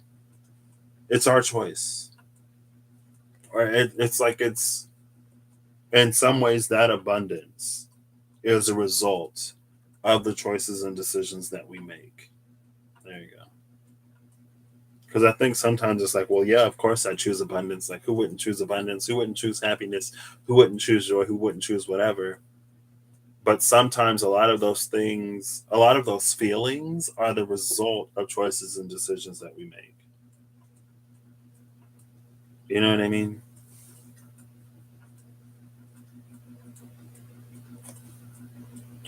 Bottom of the deck is harvest scare year.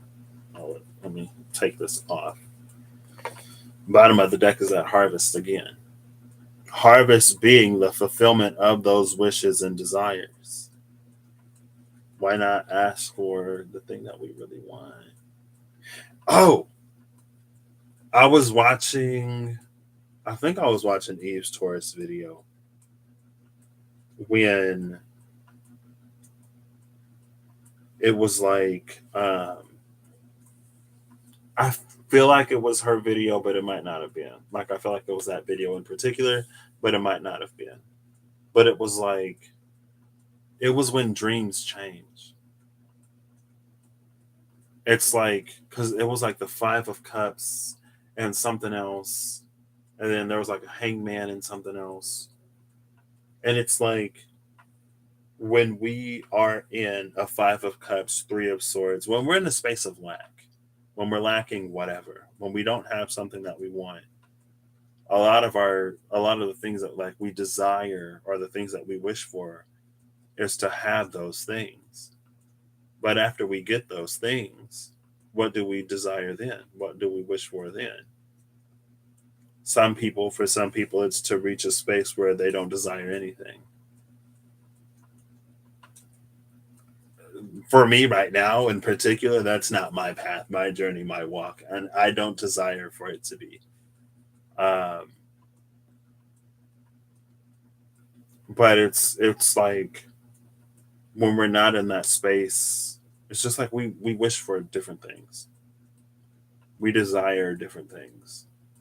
Maybe it's like when we don't have a lot of like financial resources, and so we don't have much of a sense of like financial stability. Then what we might want is like money. But then when we reach the, like, if we have enough money to have a sense of stability and to be able to take care of the things that we want, and to even be able to get some of the things that we like, to be able to take care of the things that we need, and to even be able to get some of the things that we want, then it's like, well, what is, it's almost like it's that diminishing returns, I think is the name for it. It's like, well, after you have the money to get everything that you want, to after you have the money to to take care of everything that you need is one thing. After you have the money to get literally anything and everything you want, what good is money? Like, what good is more money at that point? If you can already get everything you want, you know what I mean? Like, where does it go? What does it do? Does it just sit there? Does it just accumulate for with no purpose, no reason, never to be spent, but just to increase for the sake of increase? Then the things that you desire change because those needs have been met in whatever way. I forget what it was, but it made me think of that. Um, and maybe that's just because of who, like, where I am in my own life. It probably is because of, like, I was watching the reading for me too. You know what I mean? And that's just something that I've been noticing for a good minute now.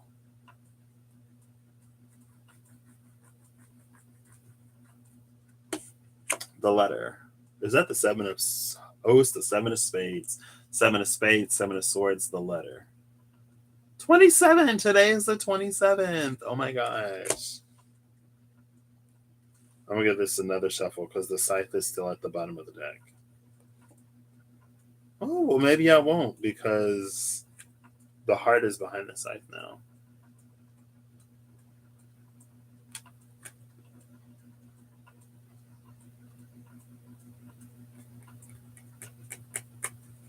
Okay.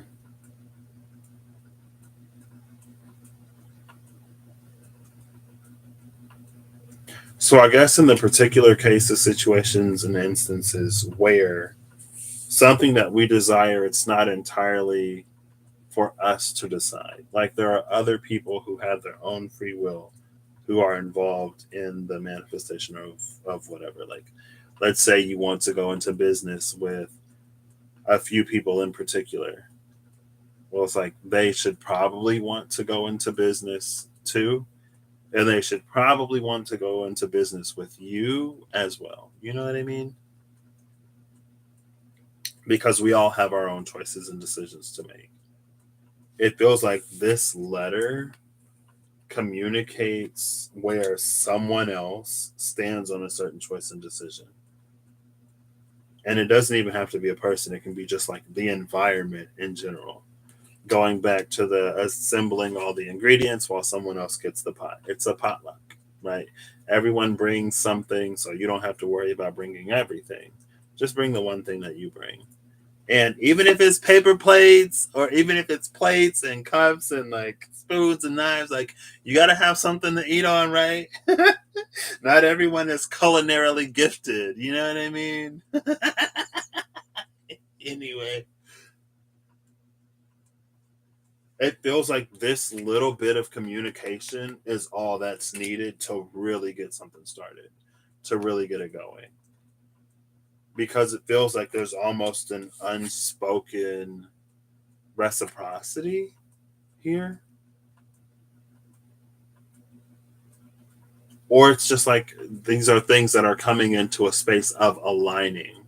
And then the letter is going to be the depiction question mark of that alignment. Like the letter is going to let you know like the time is right, like the stage is prepared or set or whatever. All of the preparations have been made. It's go time. And then you're like, oof, where's that rider? Because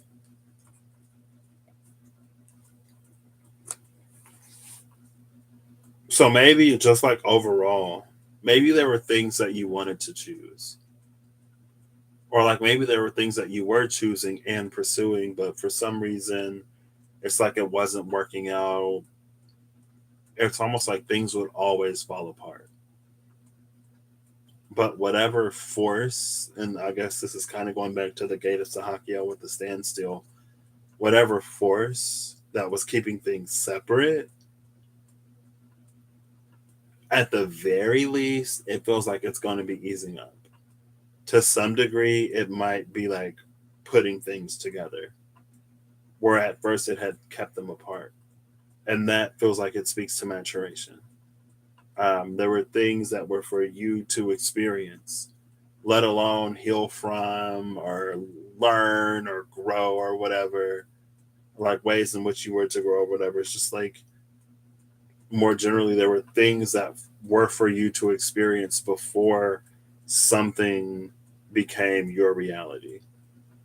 Because when the time comes, it's like not only will you be in the right time at the right place, it's like you'll have the right understanding and the right conception and the right perception and the right way to communicate. It's like it feels like there's an ease that is going to exist in no small part because of all of the things that you experience while you're waiting. And so maybe there's something that you saw as failures or repeated failures that might actually be instrumental in your um, what's not like eventual imminent success and your imminent success, impending success. There, that's the word I was looking for. Impending. Like it feels like it's coming. It is imminent, but imminent feels like it's gonna like it's out there. Like who knows how long it's gonna take. Impending feels like the clock is ticking, the time is coming, things are like happening. And because of all of the choice, because of all of the free will that's like all over this, it feels like I don't know if I'm interjecting this from a place of ego, but I'm receiving the message and I am me. It's coming through this channel. It feels like the divine wants you to know the part that you have played in all of this. Because it's like the divine can put opportunities in front of you, can put you in the right time, right place with the right people. Like the divine can provide all of the networking and connections, but you still have to like show up and do something. So it's almost like it feels like it's like with you, because I'm looking at this man card, the rune of humankind, and my little hair tie that keeps my mini runes together. You can't even see it. I'm looking at this, and it's feeling like, again, it's like the choices and decisions that you made to get to this point. Some of them maybe at some point you thought were mistakes, whatever, doesn't matter. It feels like it's important for you to know and understand the part that you have played. And maybe that knowing it'll make it easier for you to play the part that like you will play, or to continue to play the part that you're playing. It's almost like to give you some confidence so that you know you can do it because you've already gotten here. Like you've already made it this far. Of course you can keep going. You know what I mean? It's like you're here. Like, of course you can keep walking.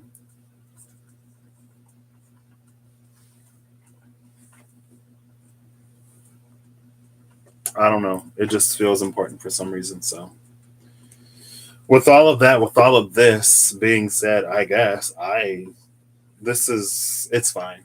It's fine. It is what it is, and it feels like it is what it was meant to be.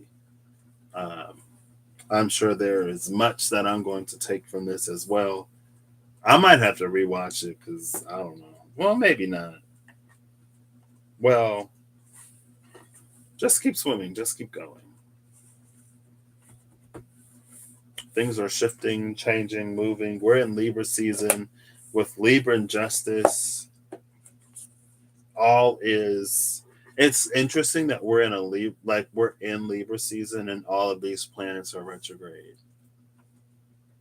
Like what, every planet except for Venus and Mars are still retrograde, and Mars is slowing down to a retrograde. So Venus is, I think, is the only one that's still like moving in full force. Um, but anyway, like with the energy of justice, justice gives where it is. Justice gives what is due, right?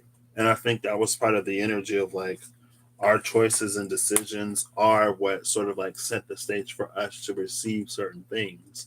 But because of those choices and decisions, it causes us to be positioned in a certain way so that when the wind comes, when that rainbow force comes through, it can carry us even further. It's like maybe it'll carry us further ahead.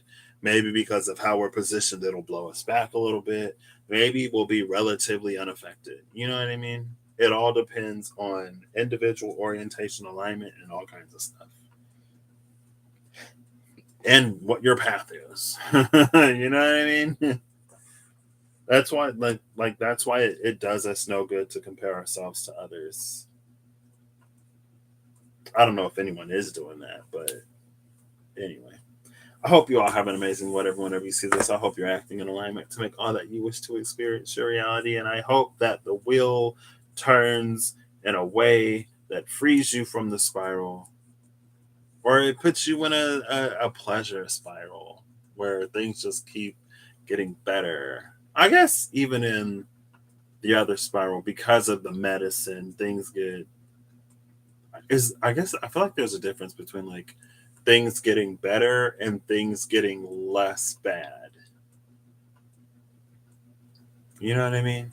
Because if things get less bad, technically they're getting better, but it still hasn't like crossed the threshold of like good. You know what I mean? Good, better, best. We're like in the like bad, worse, worst. So it's like we're going from worst to worse, and then from worse to bad. And it's like, yeah, that's like it's climbing the scale, but like, it's cross the axis and end up on the positive side. Anyway, I don't know. It's fine. Thank you all for being here, who were here. And I will catch y'all the next time I catch ya. Bye.